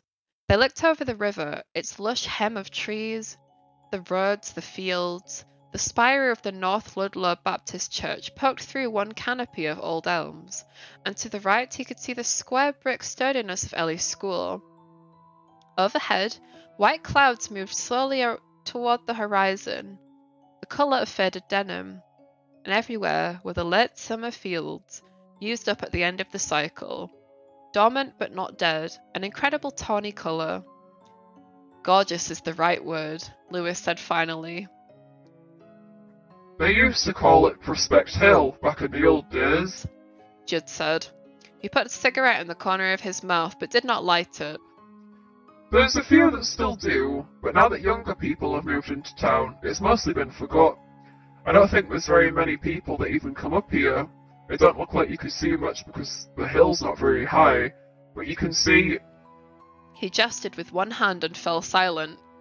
You can see everything, Rachel said in a low, awed voice. She turned to Lewis. Honey, do we own this? And before Lewis could answer, Judd said, It's part of the property, oh yes. Which wasn't, Lewis thought, quite the same thing. Is it not? No, I guess it's not the same thing, but if you've bought the house, you own the property, right? I don't know how it works. It was cooler in the woods, perhaps by as much as 8 or 10 degrees. The path, still wide, and occasionally marked with flowers in pots or in coffee cans, most of them wilted, was now flawed with dry pine needles. They had gone about 1/4 of a mile, moving downhill now, when Judd called Ellie back. This is a good walk for a little girl, Judd said kindly. But I want you to promise your mum and dad that if you come up here, you'll always stay on the path. I promise, Ellie said promptly. Why? He glanced at Lewis, who had stopped to rest. Toting Gage, even in the shade of these old pines and spruces, was heavy work. Do you know where we are? Judd asked Lewis. Lewis considered and rejected answers. Ludlow, North Ludlow, behind my house, between Route 15 and Middle Drive. He shook his head. Judd jerked a thumb back over his shoulder. Plenty of stuff that way, he said. That's town. This way. Nothing but woods for 50 miles or more. The North Ludlow Woods they call it here. But it hits a little corner of Orrington, then goes over to Rockford, ends up going onto those state lands I told you about, the ones the Indians went back. I know it sounds funny to say your nice little house there on the main road, with its phone and electric lights and cable TV and all, is on the edge of a wilderness, but it is. He looked back at Ellie. All I'm saying is, you don't want to get messing around in these woods, Ellie. You might lose the path, and God knows where you might end up then. I want Mr. Crandall. Ellie was suitably impressed, even awed, but not afraid. Lewis saw. Rachel, however, was looking at Judd uneasily, and Lewis felt a little uneasy himself. It was, he supposed, the city-bred's almost instinctive fear of the woods. Lewis hadn't held a compass in his hand since Boy Scouts, 20 years before, and his memories of how to find your way by things like the North Star or which side of the trees moss grew on were as vague as his memories of how to tie a sheep shank or a half hitch. I mean, I didn't go to Scouts, but I watched Sky Dancers. It was a TV show about like fairies and things. I think the best way to explain it in a summary. And there's a guy in it that's like, oh yeah, this rock has moss on this side of it, so this way is north. So I guess you'd follow the direction where the moss is, I suppose. Judd looked them over and smiled a little. Now, we ain't lost nobody in these woods since 1934. He said. At least, nobody local. The last one was Will Jepson. No great loss, except for Stanny Borchard. I guess Will was the biggest tosspot this side of Bucksport. You said nobody local, Rachel remarked in a voice that was not quite casual, and Lois could almost read her mind. We're not local, at least not yet. Judd paused and then nodded. We do lose one of the tourists every 2 or 3 years, because they think you can't get lost right off the main road. But we never lost even one of them 4 good misses. Don't you fret.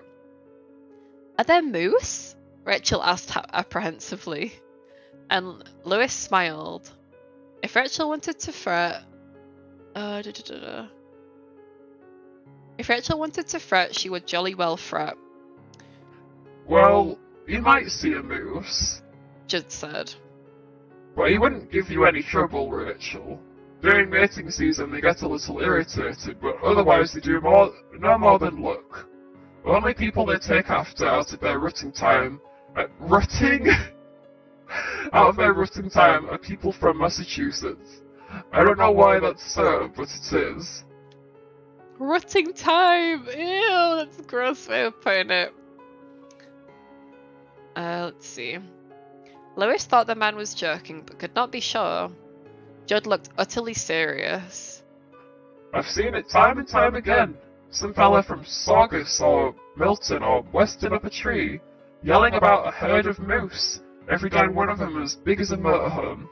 Seems like moose can smell Massachusetts on a man or a woman. Or maybe it's just all those new clothes from L and L. What is L and L? L, are you in the chat? You might know those. Beans, they smell. Wait, LL beans, is that a type of beans? I don't know. I don't know American stuff. LL beans, they smell. I don't know. I'd like to see one of those animal husbandry students from the college do a paper on it, but I suppose not ever will. What's rutting time? What's rutting time? Ellie asked. Never mind, Rachel said. I don't want you up here, unless you're with a grown-up, Ellie. Rachel moved a step closer to Lewis. That's funny. Judd looked pained. I didn't want to scare you, Rachel. You are your daughter. No need to be scared in these woods. This is a good path. It gets a little buggy in the spring, and it's a little sloppy all the time, except for 55, which is the driest summer I can remember. But hell, there isn't even any poison ivy or poison oak, which there is at the back of the schoolyard. And you want to stay away from it, Ellie, if you don't want to spend 3 weeks of your life taking starch baths. Ellie covered her mouth and giggled. It's a safe path, Judd said earnestly to Rachel, who still didn't look convinced. Why, I bet even Gage could follow it, and the town kids come up here a lot. I already told you that. They keep it nice. Nobody tells them to, they just do it. I wouldn't want to spoil that for Ellie. He bent over and winked. It's like many other things in life, Ellie. You keep on the path and all's well. You get off it, and the next thing you know, you're lost if you're not lucky. And then someone has to send out a searching party. Yeah, don't ever stray from the path. Just keep doing what everyone else is doing and you'll be fine. Yep. Lesson learned. No, just do what you want to do. Do what you want to do. They walked on. Lewis began to get a dull cramp of pain in his back from the baby carrier. Every now and then, Gage would grab a double handful of his hair and tug enthusiastically, or administer a cheerful kick to Lewis's kidneys. Ow. Stupid kids, man. Stupid. God damn it, don't kick into his kidneys. It sounds like it hurts. Fuck. Lead mosquitoes cruised around his face and neck, making their eye-watering hum. The path curved down, bending in and out between very old firs, and then cut wildly through a brambly, tangled patch of undergrowth. My god, this is a long-ass path. I mean, they did say it went on for like a mile, I think. The going was soupy here, and Lewis's boots squelched in mud and some standing water. At one point, they stepped over a marshy spot using a pair of good-sized tussocks as stepping stones. That was the worst of it. They started to climb again, and the trees reasserted themselves. Gage seemed to have magically put on 10 pounds, and the day had, with some similar magic, warmed up 10 degrees. Sweat poured down Lewis's face. "How you doing, hun?" Rachel asked. "Want me to carry him for a while?" "No, I'm fine," he said. And it was true, although his heart was larruping along at a good speed in his chest. He was more used to prescribing physical exercise than he was doing it. You fucking hypocrite. Judd was walking with Ellie by his side. Her lemon yellow slacks and red blouse were bright splashes of colour in the shady brown-green gloom. Lou, does he really know where he's going, do you think?" Rachel asked in a low, slightly worried tone. "Sure," Lewis said. Judd called back cheerily over his shoulder. "Not much farther now. You bearing up, Lewis?" Oh, sorry, that's Judd. That's Judd. I need to do that Again. "Not much farther now. You bear it up, Lewis." My god, Lewis thought. The man's well past 80, but I don't think he's even broken a sweat. "I'm fine," he called back a bit aggressively.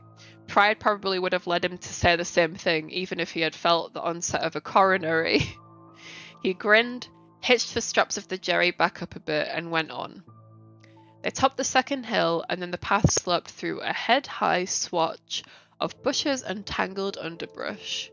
It narrowed, and then just ahead, Lewis saw Ellie and Judd go under an arch made of old weather-stained boards. Written on these in faded black paint, only just legible, were the words, "Pet Cemetery." He and Rachel... Sorry, I need a bit of water. Spooky water! Whoa, spooky hydration. He and Rachel exchanged an amused glance and stepped under the arch, instinctively reaching out and grasping each other's hands as they did so, as if they had come here to be married. Not a good place to be married, I think. Not a very good place to be married. There was no... Wait. For the second time that morning, Lewis was surprised into wonder. There was no carpet of needles here. Here was an almost perfect circle of mown grass, perhaps as large as 40 feet in diameter. It was bounded by thickly interlaced underbrush on 3 sides and an old blowdown on the 4th. A jackstraw... What is that? A jackstraw jumble of fallen trees that looked both sinister and dangerous. A man trying to pick his way through that or to climb over it would do well to put on a steel lock, Lewis thought. The clearing was crowded with markers, obviously made by children, from whatever materials they could beg or borrow. The slats of crates, scrap wood, pieces of beaten tin, and yet seen against the perimeter of low bushes and straggly trees that fought for living space and sunlight here, the very fact of their clumsy manufacture and the fact that humans were responsible for what was here seemed to emphasize what symmetry they had. The forested backdrop lent the place a crazy sort of profundity, a charm that was not Christian but pagan. "It's lovely," Rachel said, not sounding as if she meant it. "Wow!" Ellie cried. Lewis unshouldered Gage and pulled him out of the baby carrier so he could crawl. Lewis's back sighed with relief. Ellie ran from one monument to the next, exclaiming over each. Lewis followed her while Rachel kept an eye on the baby. Judd sat down, cross-legged, his back against a protruding rock, and smirked. Lewis noticed that the place did not just seem to have a sense of order, a pattern. The memorials had been arranged in rough concentric circles. Smirky the cat, one crate board marker proclaimed. The hand was childish but careful. He was obedient. And below this, 1971 to 1974. A little way around the outer circle, he came to a piece of natural slate with a name written on it, fading but perfectly legible red paint, Biffer, and below this a bit of verse. Biffer, Biffer, a hell of a sniffer. Until he died, he made us richer. Aww, that's so sweet. Does that count as poetry for the book club? I don't know, but it's sad. Biffer was the Desolate Cocker Spaniel. Oh, sorry. Biffer was the Desolate Cocker Spaniel, Judd said. He had dug a bald place in the earth with the heel of his shoe and was carefully tapping all his ashes into it. Got run over by a dumpster last year. Ain't that some poem? Poem? What's that? Ain't that some poem? It is, Lewis agreed. Some of the graves were marked with flowers, some fresh, most old. Not a few almost totally decomposed. Over half of the painted and penciled inscriptions that Lewis tried to read had faded away to partial or total illegibility. Others bore no discernible mark at all, and Lewis guessed that the writing on these might have been done with chalk or crayon. "Mum!" Ellie yelled. "Here's a goldfishy! Come and see!" "I'll pass," Rachel said, and Lewis glanced at her. She was standing by herself outside the outermost circle, looking more uncomfortable than ever. Lewis thought, even here she's upset. She never had been easy around the appearances of death. Not, he supposed, that anyone really was. Probably because of her sister. Rachel's sister had died very young, and it had left a scar which Lewis had learned early in their marriage not to touch. Her name had been Zelda, and her death had been from spinal meningitis. Her mortal illness had probably been long and painful and ugly, and Rachel would have been at an impressionable age. If she wanted to forget it, he thought there could be no harm in that. Lewis tipped her a wink, and Rachel smiled gratefully at him. Lewis looked up. They were in a natural clearing. He supposed that explained how well the grass did. The sun could get through. Nevertheless, it would have taken watering and careful tending. That meant cans of water lugged up here, or maybe Indian pumps, even heavier than Gage in his Gary pack, carried on small backs. He thought again that it was an odd thing for children to have kept up for so long. His own memory of childhood enthusiasms, reinforced by his dealings with Ellie, was that they tended to burn like newsprint, fast, hot, and quick to die. Moving inward, the pet graves became older. Fewer and fewer of the inscriptions could be read, but those that could yielded a rough timeline extending into the past. Here was Trixie, kilt on the highway, Sept 15th, 1968. In the same circle was a wide, flat board planted deep in the earth. Frost and thaw had warped it and canted it to one side. But Lewis could still make out, in memory of Marta, our pet rabbit, died March 1st, 1965. A row further in was Jen, Patton, our good dog, the inscription amplified, who had died in 1958, and Polynesia, who would have been a parrot if Lewis remembered his Dr. Dolittle correctly, who had squawked her last Polly want a cracker in the summer of 1953.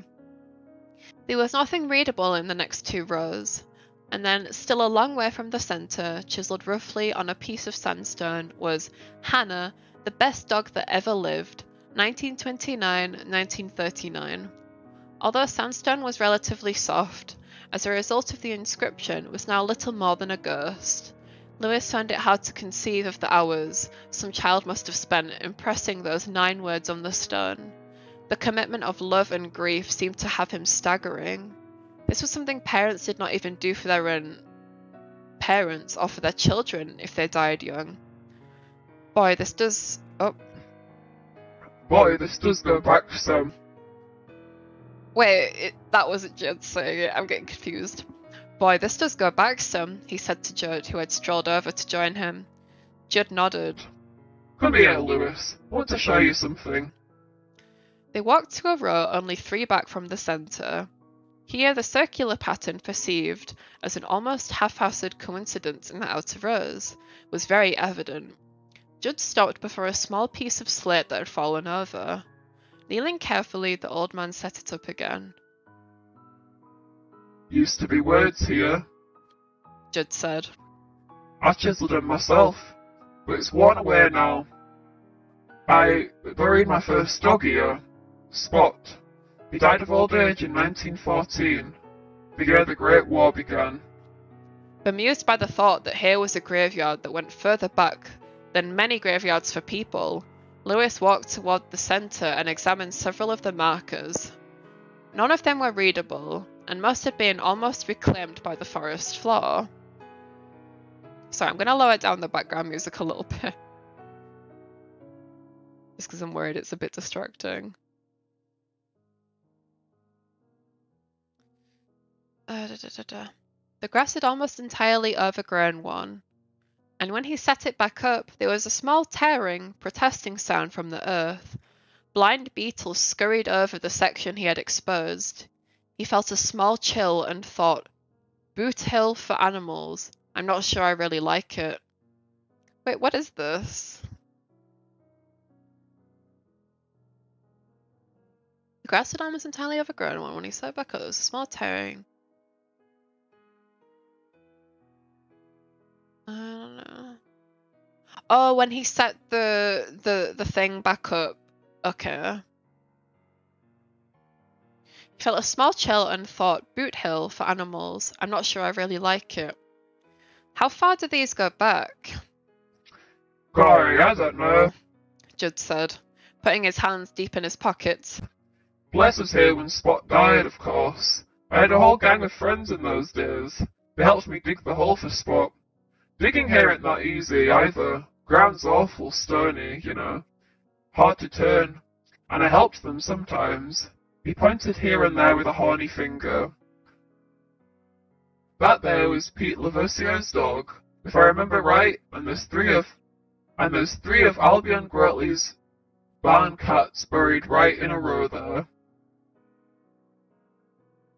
Old man Fritchie kept racing pigeons. Me and Al Grotley and Carl Hanna buried one of them that a dog got. No! I'm sad. I love pigeons, that makes me sad. He's right there. He paused thoughtfully. I'm the last of that bunch left, you know. All dead now, my gang. All gone. Lewis said nothing, only stood looking at the pet graves with his hands in his pockets. Ground's stony, Judd repeated. Couldn't plant nothing here but corpses anyway, I guess. Oh. But couldn't plant nothing here but corpses anyway, I guess. Across the way, Gage began to cry thinly, and Rachel brought him over, toting him on her hip. He's hungry, she said. I think we ought to go back, Lou. Please, okay? Her eyes asked. Sure, he said. He shouldered the Gary pack again and turned around so Rachel could pop Gage in. Ellie! Hey Ellie, where are you? There she is, Rachel said and pointed towards the blowdown. Oh, I don't trust this. Ellie was climbing as if the blowdown was a bastard cousin to the monkey bars at school. Oh, honey, you want to come down off there? Judd called over alarmed. You stick your foot in the wrong hole and those old trees shift. You'll break your ankle. Ellie jumped down. Ow! She cried and came toward them, rubbing her hip. The skin wasn't broken, but a stiff, dead branch had torn her slacks. You see what I mean? Judd said, ruffling her hair. Old blowdown like this. Even someone wise about the woods won't try to climb over it if he can go around. Trees that all fall down. Oh, sorry. I keep forgetting, like, because it's like I'm looking in so many places. I forget if I've got the voice on or not. Old blowdown like this. Even someone wise about the woods won't try to climb over it if you can go around. Trees that all fall down in a pile get mean. They'll bite you if they can. Really? Ellie asked. Really? Judd burped. Really? They're piled up like straws, you see. And if you was to step on the right one, they might all come down in an avalanche. Ellie looked at Lewis. Is that true, Daddy? I think so, hun. Oops. Oh, oops, I went back. Yuck! She looked back at the blowdown and yelled, You tore my pants, you cruddy trees! All three of the grown-ups laughed. The blowdown did not. It merely sat whitening in the sun as it had done for decades. To Lewis, it looked like the skeletal remains of some long-dead monster, something slain by a parfait good and gentle knight, perchance. A dragon's bones left here in a giant cairn. It occurred to him, even then, that there was something too convenient about that blowdown, and the way it stood between the pet cemetery and the depths of woods beyond. Woods which Judd Crandall later sometimes referred to absently as the Indian woods. Its very randomness seemed too artful, too perfect for a work of nature. Then Gage grabbed one of his ears and twisted it, crowing happily, and Lewis forgot all about the blowdown in the woods beyond the pet cemetery. It was time to go home. Phew. And that was was that the first chapter? Yeah, I think that was the first chapter of... No, wait, I'm confused. Why does it say 9? Am I on the 9th chapter? There's no way I've gone through 9 chapters already. Psh, I don't know. It says 9, so I'm gonna say yes. I don't freaking know. Let's keep reading. We've got 14 minutes left on this. And then how about we move on to the improv story? Because I think I'd like an early night tonight. Yeah? Does that sound fair? Yeah. Okay. Where were we? Ellie came to him the next day, looking troubled. Lewis was working on a model in his study. This one was a 1917 Rolls-Royce Silver Ghost, 68 pieces, over 50 moving parts.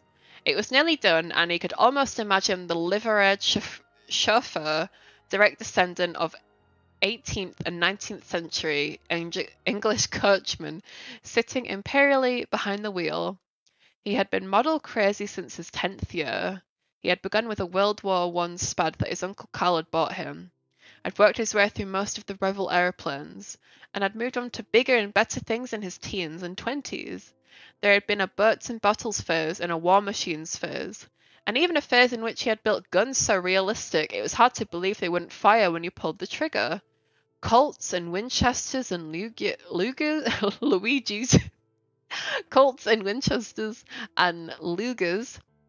Even a Buntline special. I assume these are like names of guns. I have no idea, dude. Of the last 5 years or so, it had been the big cruise ships. A model of the Lusitania and one of the Titanic sat on his shelves at his university office. And the Andrea Doria. What about the Costa Concordia? That would be great. That was an unfortunate ending for the Costa Concordia. Andrea Doria, completed just before they left Chicago, was currently cruising the mantelpiece in their living room. Now he had moved on to classic cars, and if previous patterns held true, he supposed it would be 4 or 5 years before the urge to do something new struck him. Rachel looked on this, his only real hobby, with a wifely indulgence that held, he supposed, some elements of contempt. Even after 10 years of marriage, she probably thought he would grow out of it. Perhaps some of this attitude came from her father, who believed just as much now, as at the time Lewis and Rachel had married, they had gotten an arsehole for a son-in-law. He is an arsehole though. I think he's an arsehole too. I don't like Lewis that much. I mean, maybe my mind will change on him, but I think he's a bit of an arsehole. I think that man is right. Maybe, he thought, Rachel is right. Maybe I'll just wake up one morning at the age of 37, put all these models up in the attic and take up hang gliding. Meanwhile, Ellie looked serious. Far away, drifting in the clear air, he could hear that perfect Sunday morning sound of church bells calling worshippers. "Hi, Dad," she said. "Hello, Pumpkin. What's happening?" "Oh, nothing," she said, but her face said differently. Her face said that plenty was up, and none of it was so hot, thank you very much. Her hair was freshly washed and fell loose to her shoulders. In this light, it was still more blonde than the brown it was inevitably becoming. She was wearing a dress, and it occurred to Lewis that his daughters almost always put on a dress on Sundays, although they did not attend church. "What are you building?"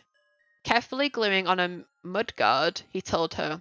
"Look at this," he said carefully, handing her a hubcap. "See those linked R's?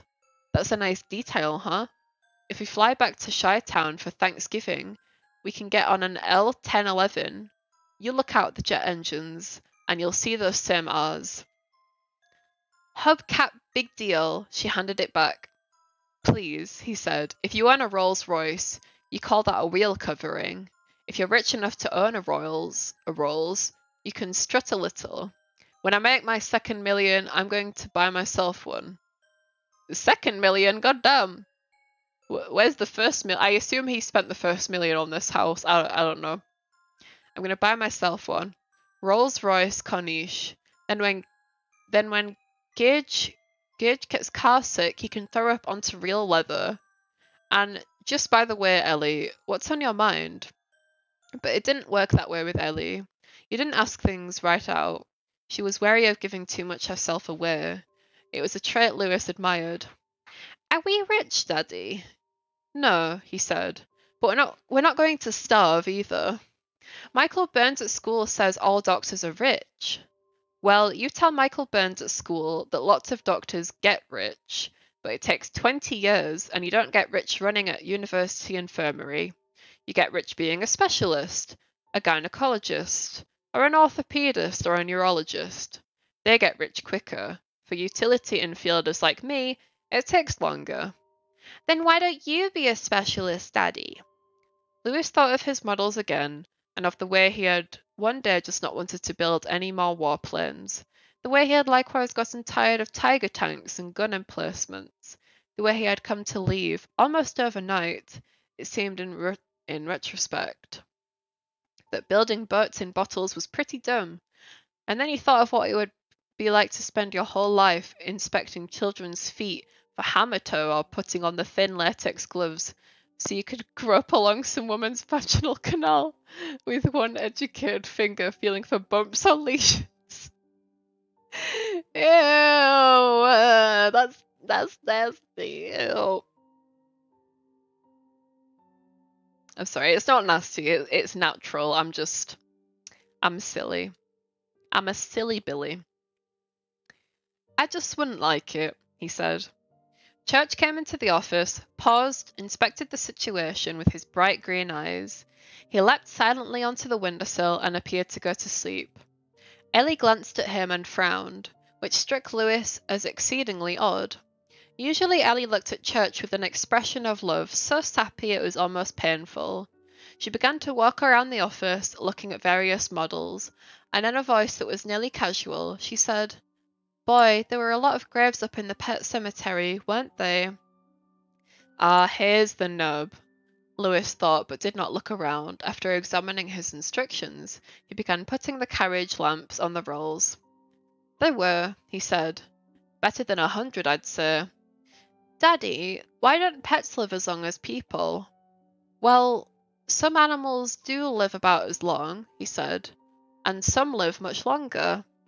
Elephants live a very long time, and there are some sea turtles so old that people really don't know how old they are. Or maybe they do and they just can't believe it. Ellie dismissed these simply enough. Elephants and sea turtles aren't pets. Pets don't live very long at all. Michael Burns says that every year a dog lives. It's like 9 of our years. 7, Lewis corrected automatically. I see what you're getting at, honey, and there's some truth to it. A dog who lives to be 12 is an old dog. See, there's this thing called metabolism, and what metabolism seems to do is tell time. Oh, it does other stuff too. Some people can eat a lot and stay thin because of their metabolism, like your mother. Bro, that's me! I can eat anything and I'm just like, pardon me. I can eat anything and I'm just like, bro, I'm chilling. Sorry, I didn't mean for that to sound like a brag. I really like food, so I'm glad that my body is nice in that way and lets me eat food without making me feel bad. You know what I'm saying? Okay. Or other people, me for instance, just can't eat as much without getting fat. Our metabolisms are different, that's all. But what metabolism seems to do most of all is to serve living things as a body clock. Dogs have a fairly rapid metabolism. The metabolism of human beings is much slower. We live to be about 72, most of us. And believe me, 72 years is a very long time. Because Ellie looked really worried, he hoped he sounded more sincere than he actually felt. He was 35, and it seemed to him that those years had passed as quickly and ephemerally as a momentary drift under a door. Sea turtles now have an even slower What about cats? Ellie asked and looked at Church again. Well, cats live as long as dogs, he said. Mostly anywhere. This is a lie and he knew it.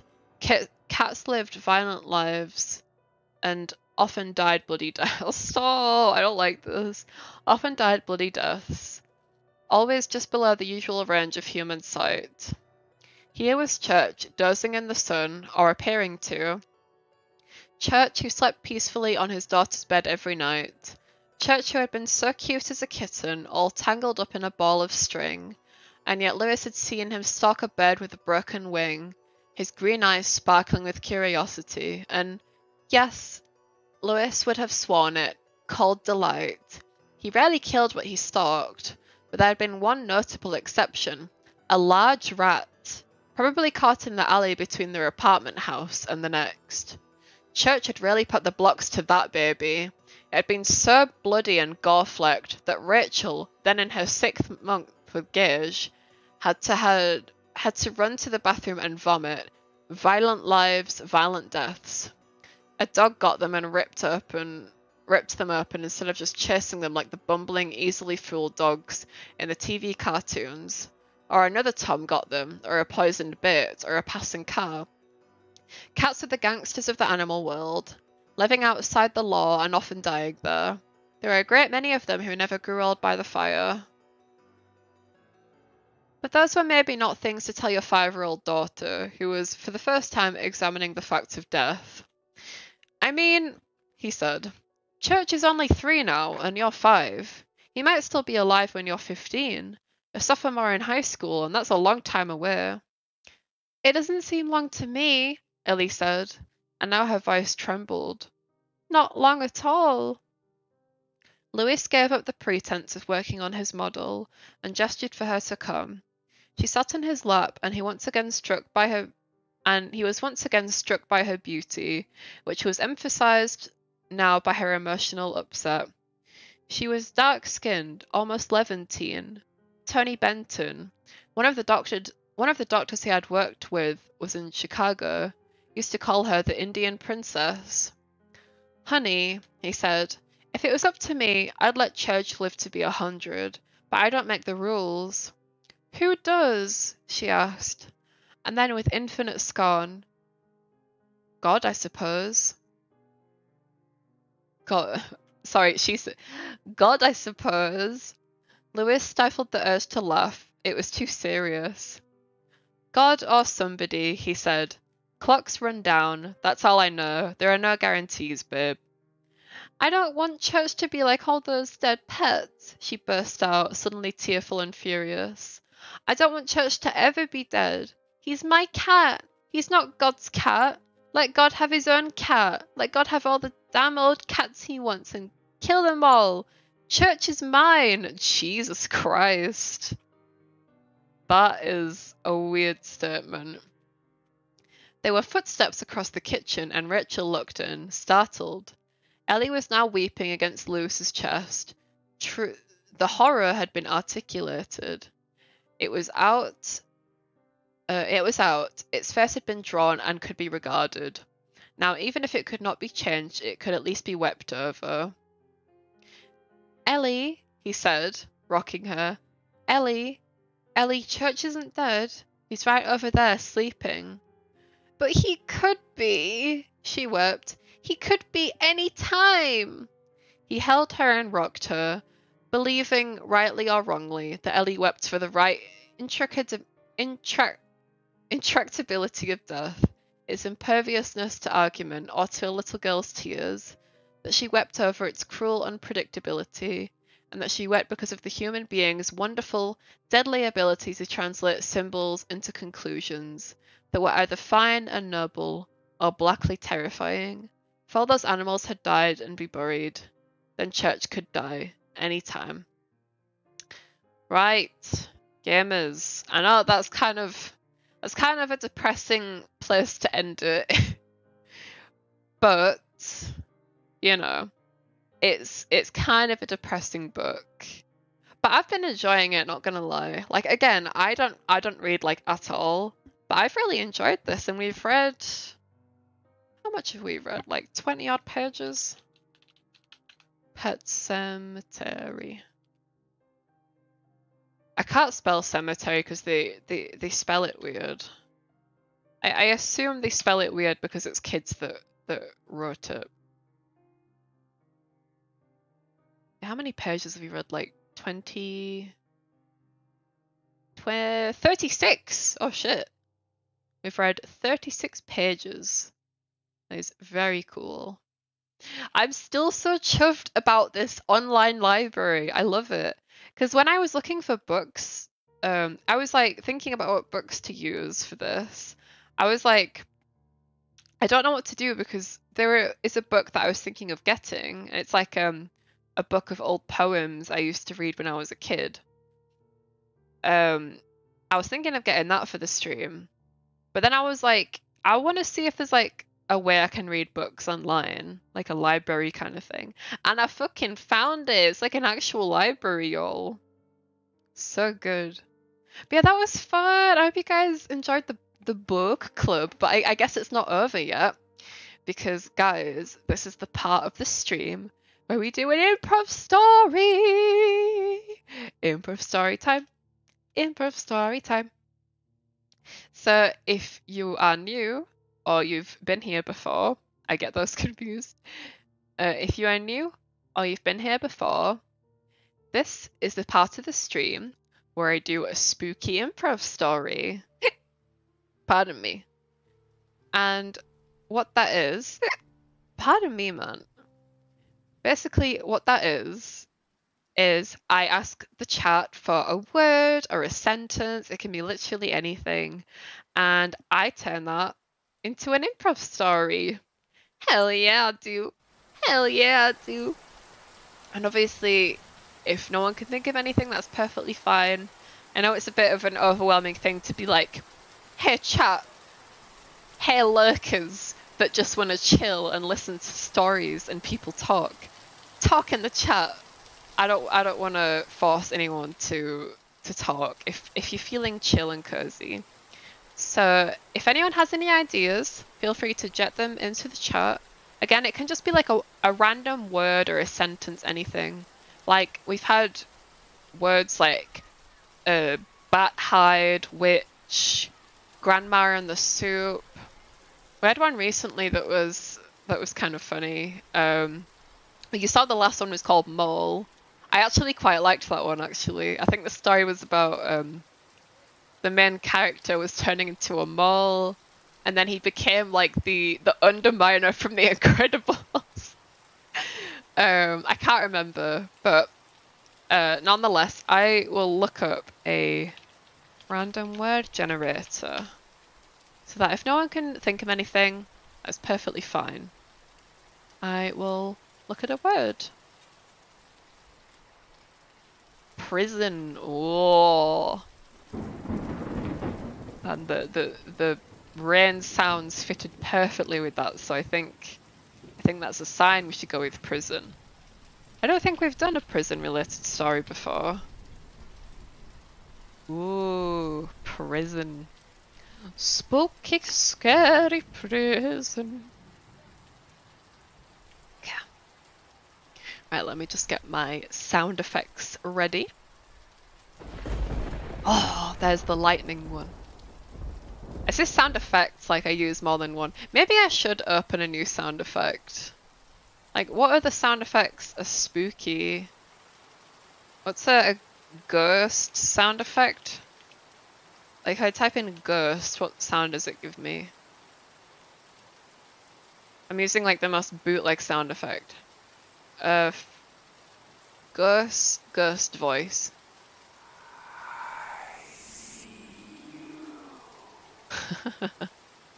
Phasmophobia ghost attack.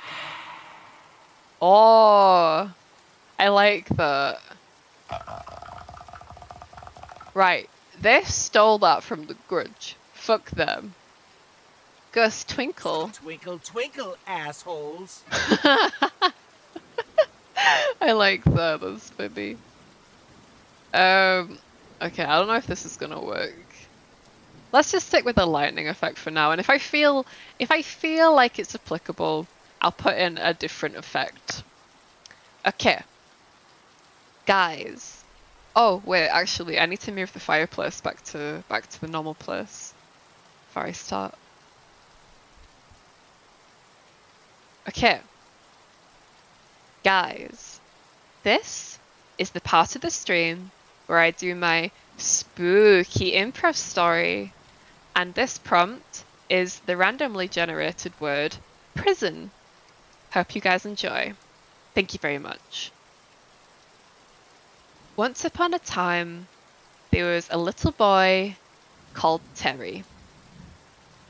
And one day, Terry was out in the shopping centre with some friends. His mum wasn't there. His mum usually is there because he's so used to his mum buying his clothes for him. But one day he turned around to his mum and he said, "Mum, I don't want you to buy my clothes for me anymore. This is getting ridiculous. I'm 10 years old. I should be able to go buy my own clothes." So his mum said, all right, fucking hell. Here's £20. Go buy yourself some clothes from Primark or what other clothes shops are they? Next, something like that.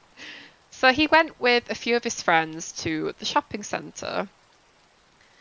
And they went into a Next. Next is quite expensive, so Terry only managed to buy one thing from there, which was like a nice pair of jeans that had like a little sewn pattern on the side. And he didn't actually see his friends buy anything, but he assumed that they'd just bought their items and put them away in their backpacks. And Terry, he paid for his items, and he gathered his friends together, and they all left the shop together. But as they all left and passed the security gate, it went beep, beep, beep, beep, beep, beep, beep, beep, beep, and made a very loud security beep to indicate that an item had been taken out of the shop without being paid for. And suddenly, the three friends that Terry were with looked at each other. They didn't look at Terry, they just looked at each other because they were a lot closer together than they were with Terry. They looked at each other and they dashed for it. They dashed. They already had a plan, you see, because there was like a fire escape down by the nearby toilet in the shopping centre, and they dashed for the fire escape, ran through the car park and dashed for it home. One of them even jumped into a shopping trolley, and the other ones pushed them to make him faster because he'd knocked his knee a bit on the way down the stairs, and he he was limping a bit. It was like the Great Escape. I don't know. And Terry was just stood there with his little next shopping bag with his jeans in, stood there by the security alarm, when a big, gruff security guard came over to Terry.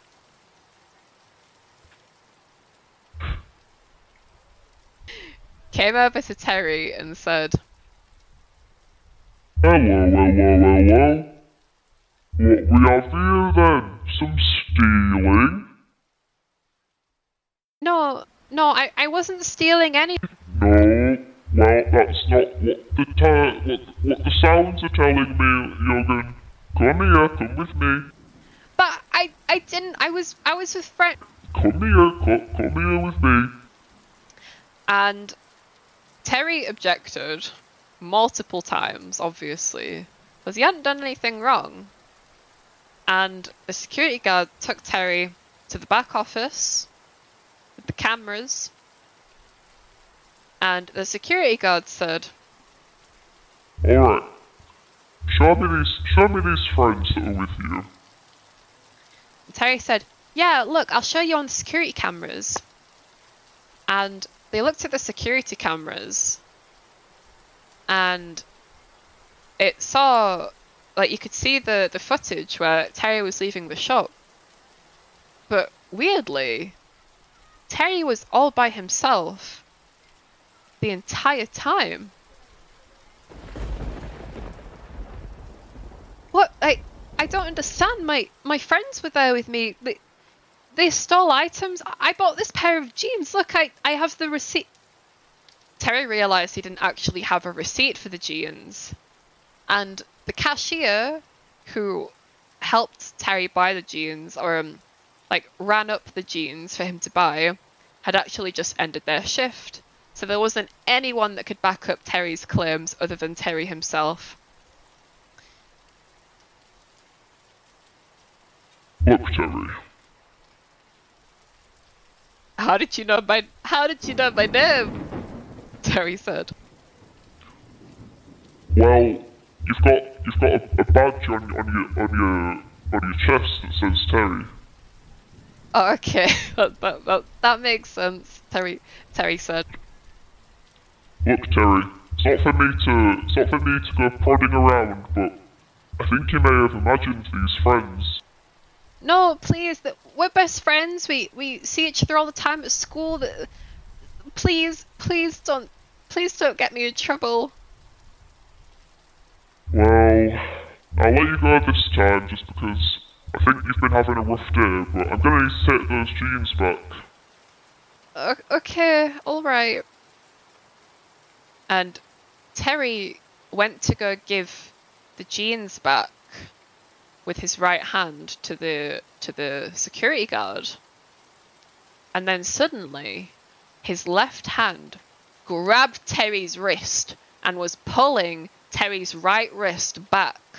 Like, did you guys ever see that show where the little boy's got the devil finger and it's just like out of control and he can't control it? Devil finger, that kind of thing. It was like that. And his left hand was absolutely out of control. It was contorting, spasming. The veins were bulging up in his left hand. What are you doing? Ah!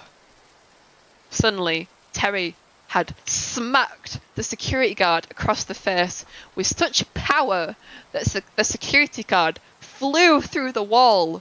Like that one scene in The Incredibles where Mr. Incredibles punches his manager through the wall.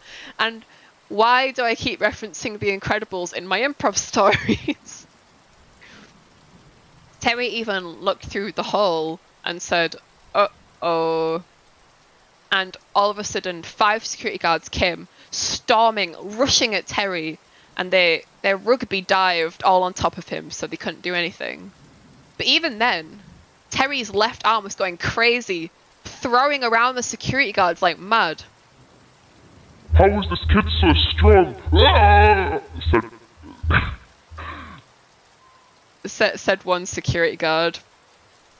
How is he lifting me up in the air? Ah! Said another. My leg! Said another security guard. And Terry had nearly wiped out all the security guards. Not intentionally. His arm was just... It was like it was possessed by a poltergeist. Terry had nearly wiped out all of the security guards with his left hand. Not of his own volition, but just had. And then all of a sudden, Dwayne "The Rock" Johnson turns up and punches Terry into oblivion. He fucking knocks the shit out of Terry. Terry wakes up in prison. Hi Corey, welcome. I'm just in the middle of a story. I will speak to you momentarily. I'm just in the middle of a story, but hello, I hope you're doing well. Hope you're doing very well. Terry woke up. Terry woke up in prison. He was on like a mattress on I don't know what beds do they have in prison? It's like a thin metal framed bed with all white walls and there was a glory hole in there for some reason. I don't know how the fuck they did that when it's like thick as fuck walls. But Terry bolted up in his prison bed and screamed, "Mom, where am I? Ah, why am I in prison?" Ah! And then all of a sudden, a security guard came out and said, Look, Terry. You need to calm down, okay? Terry was only freaking out so much because he'd realised that his left hand had been restrained to the bed and he couldn't move himself properly. Listen, Terry, we put you in those restraints because your left arm, it's insane, it's ungodly, and I think we need to remove it, Terry, because if we don't remove it, you're gonna have to stay in prison for the rest of your life. No, please, I don't want to be in prison, but I don't want to lose my arm. I don't want to lose my arm. I live in prison, Mom. Where's my mom? You need to calm down. Said the police officers. It's a simple choice, your arm or your life. Okay, you can have my arm. You can have my arm. The next day, Terry had been sent to the special prison hospital. I don't think that's a thing, but the special prison hospital to begin the surgical procedure. They gave Terry some anesthesia and put him to sleep so that they could begin. And the doctors had their little surgical knives and they were beginning to cut around the flesh of Terry's arm to begin the amputation. When they cut the flesh and gallons of black fluid poured out of the seams of the wound in Terry's arm, the doctors gasped. What the hell? What the hell's happening here? What the hell? I've never seen this in all my 20 years of being a doctor. The nurse and the doctor were screaming at each other. Ah! As you can see up here, I guess. They ran out of the room so fast. They didn't even finish the procedure and Terry was still he was still unconscious. And then Terry's arm took the mask off Terry's face. No, you know what? The arm decided to keep the mask on, so Terry was asleep. Because the arm couldn't do things that it wanted to do when Terry was awake. and it dragged itself and Terry across the room until the arm was slowly ripping off, oozing black liquid all over the floor. It almost looked like ink from an octopus. Terry was still knocked out, but his arm was dragging him through the corridors of the prison. It was so strong, and the veins in the arm were even bulkier and more obvious to see because you could see the black, inky blood coursing through the veins in the arm. There was a lockdown in the prison, and there were alarms going off because the doctors that had seen this happen in the surgeon's room had put on a full lockdown and had told all the prison mates to stay in their cells. Pardon me. All the prison people were like waiting in their dorms, shaking and crying and pissing and coming. They weren't doing the latter. And they were looking through their window and they could see Terry dragging himself through the corridor with his one inky, disgusting, giant, strong arm. It went through to the cafeteria, and then, as they reached the cafeteria, Terry's arm grabbed Terry's throat and ripped his head off. You might be wondering, why did the arm do this?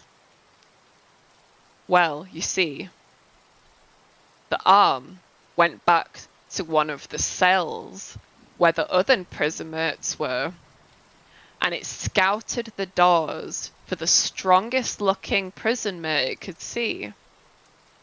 It ripped off the door of the strongest looking one, and the arm then decided against it because the strongest looking cellmate there was crying, cowering in the corner of his cell saying, No, please! Please leave me alone! I don't want to die! Please! So the arm went, Well, it didn't make a noise because arms don't speak, you know, classic arms. So he left the cell and went on to the second toughest looking prison mate cell. He went in there and there was a big, buff dude, like...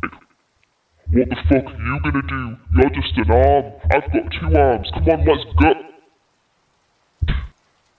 And then as the big buff dude was about to punch the ever-living shit out of the arm had already thrown Terry's head in replacement of the strong arm's head. So, like, there's this movie, I can't remember what it's called. I think it's something about basketball, where someone throws a basketball so hard at someone's head that their head explodes.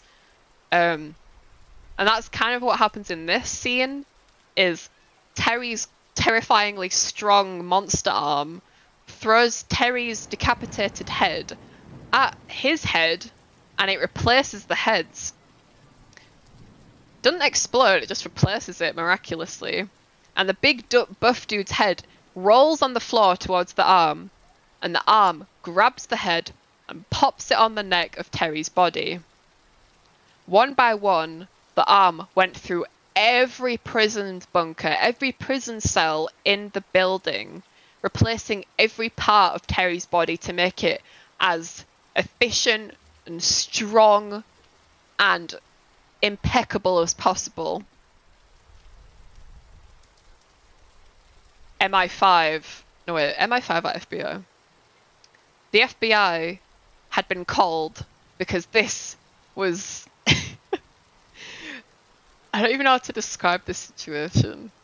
This is just a really extraordinary situation, and everyone that was there was terrified because there were a few staff members that hadn't been caught, because obviously Terry's arm wanted the most peak form possible, so I didn't want like the little nerdy dude with the keys or something like the little like straggly dudes with the keys and things.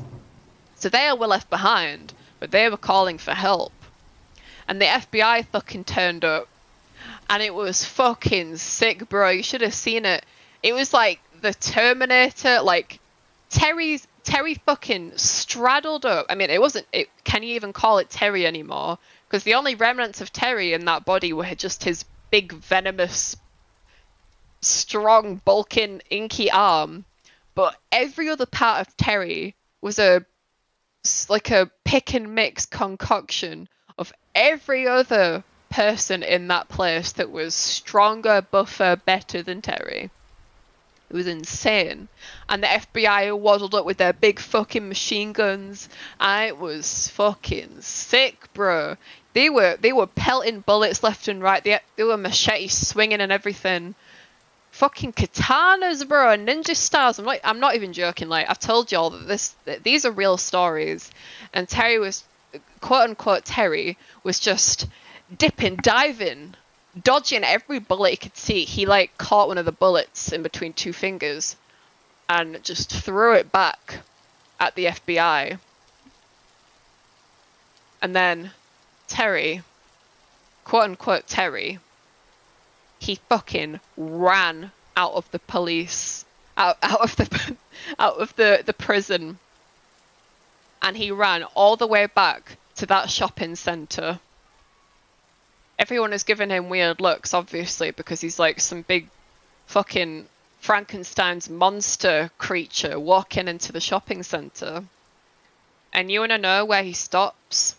He stops at the fucking Next. He goes into the Next shop and he fucking picks up the pair of jeans that he rightfully purchased earlier and walks right out of that door. And you know what happens? The alarm doesn't go off because he already paid for them earlier. And this whole thing started because he got unrightfully accused of stealing by his friends. To be fair, his friends didn't exist. Listen, the story's getting a bit confusing. Basically, the Frankenstein monster Terry went back, got his jeans, he went back to his mum. His mum had actually lost her sight in the past few years, so she didn't actually know that there was anything wrong with Terry. And I guess she lost her hearing too, because he didn't sound at all the same. I don't know. Honestly, I'm just picturing Terry, like the pick and mix Terry Frankenstein monster in school with like a little school uniform on, like rip, like he's like ripping out of his clothes, and all the classmates are just staring at him like, bro, what the fuck is that guy? Like, I think there's a scene in SpongeBob where there's like a big bully dude that just walks in and he's like stretching out of his clothes because he's so big. But yeah, Terry, all of Terry's body except his arm were never seen ever again. I don't actually know what Terry's arm did with the rest of Terry's body, but I assume that he put it into the cafeteria food and made some kind of curry. Like, you know, in South Park where Cartman makes a curry with that dude's parents. I assume it was that kind of thing. But yeah, I don't know how Terry's mum didn't realise that Terry wasn't Terry, but I suppose that she was hard of hearing and hard of sight as well. We'll say that. Either that or she just doesn't care. Because Terry's mum is a very ditzy person, and maybe she just forgot what her son looks like. But yeah, guys, I hope you liked my spooky story. I'm sorry if it was a bit confusing at some point. And I guess the inky stuff. Think of it like, you know, Venom, the Spider-Man villain. It was kind of like that thing where like I never watched the movie, but I'm gonna assume that the black inky stuff like manipulates the body when it enters it. So maybe at some point a piece of venom got into Terry's arm, and then he restricted his arm so it couldn't go up any further, like in Parasite. And then his arm just became like a creature of its own. And don't even ask about the kids, like, because at the start of the story he was with his friends, weren't he? And then his friends weren't actually in the CCTV camera. I think that one is up to interpretation. It's either that they were ghosts or he's crazy. I don't know, man. I don't know. It's up to you. It's up to your interpretation. But this was a real story. I don't know all the details because no one ever knows all the details to their stories. But this was a real story. And you want to know how I know it was a real story? I was the security guard that was thrown through the fucking wall. I'm fine now, and my voice has changed. I know. It used to sound like this. It used to sound like this. Now it sounds like this. Times change, you know. And I'm not a security guard anymore. I'm a VTuber, you know. Times change. But yeah. That was my improv story, guys. Woo, woo, woo, woo, woo. We did it! Yay! Woo! Oh my god, I feel like that story was so confusing. Let's go. No problem, I'll be listening. What a child. Thank you for listening, Corey. I appreciate it. And thank you so much for being here. I appreciate you so much. And I hope you're having a lovely evening, relaxing, taking care of yourself, bro. Because I worry about you, girl. I worry about you. I want to give you a big hug, but unfortunately, my arms aren't long enough. I wish they were. I wish I could fucking, like, send a hug via Hermes. No, not Hermes. Hermes is shit. Like DPD or something. I don't know what delivery services you get in America. But yeah, thank you guys so much. This was such a fun fucking stream. We shared poetry. We read some Stephen King. We did improv story. This was fun. I love this. I want to do this every week, honestly. I want to make this book club a thing every week. It's okay, I don't have arms. That is a lie. How do you play games if you don't have arms? Okay, to be fair, you can use your feet, actually. Am I just being ableist now? You could use, like, maybe what you could do is if you don't have arms, you could put, like, straws in where your arms were and, like, you use those. You know what, I'm gonna stop. I don't know why straws. I think because I picture your arm not being there, like there being a hole in the middle and you can put something in there like a golf club or a straw. I'm going to stop talking because I'm probably offending someone. But yeah, thank you guys so much. I'm just going to quickly find someone to raid before I leave. Straws, lol. I don't know, man. I'm sorry if I'm being rude. I'm sorry. What would you put in your armholes? I don't freaking know what I'd put in there. Put in there like some sculpting tools, you know, like the ones I was using for sculpting last time. Yeah, I could do that. That might hurt actually though. The one I'm holding is quite sharp. But I digress, guys. Thank you very much for the stream. Thanks for the stream. No problem. No problem. Thank you for being here. It's been absolutely lovely. And I've never really read a Stephen King book. I read a little bit of it, but I got kind of bored. I think reading out loud helps me pay attention better because I'm like reading the words, but I'm also hearing it out loud when I'm saying it. It's kind of like when you watch a show with subtitles, which I do for I watch everything with subtitles unless it's a live stream, I guess. But yeah, we are gonna go raid Detus. They're a lovely person. They're a black cat playing Dead by Daylight, and they are very, very lovely. Yeah, thank you guys. You're gonna put donuts in your arm? Oh, bro, no, that ain't a good idea. Yeah, thank you guys so much for being here. This is a lot of fun. What are we doing tomorrow? Let me just have a look at my fucking schedule. Tomorrow we are sculpting! Woo! We did some sculpting last week and we sculpted a Cyndaquil, a little Natsuki, and we did a bit of sculpting on the Monka S as well. So maybe I'll do a little more on that, who knows? We will decide tomorrow. But guys, until then, I hope you all have a lovely night. You have a lovely night too, Kari. Thank you. And until next time, stay safe, stay spooky, and I'll see you guys next time. Bye-bye. Love you. See you tomorrow.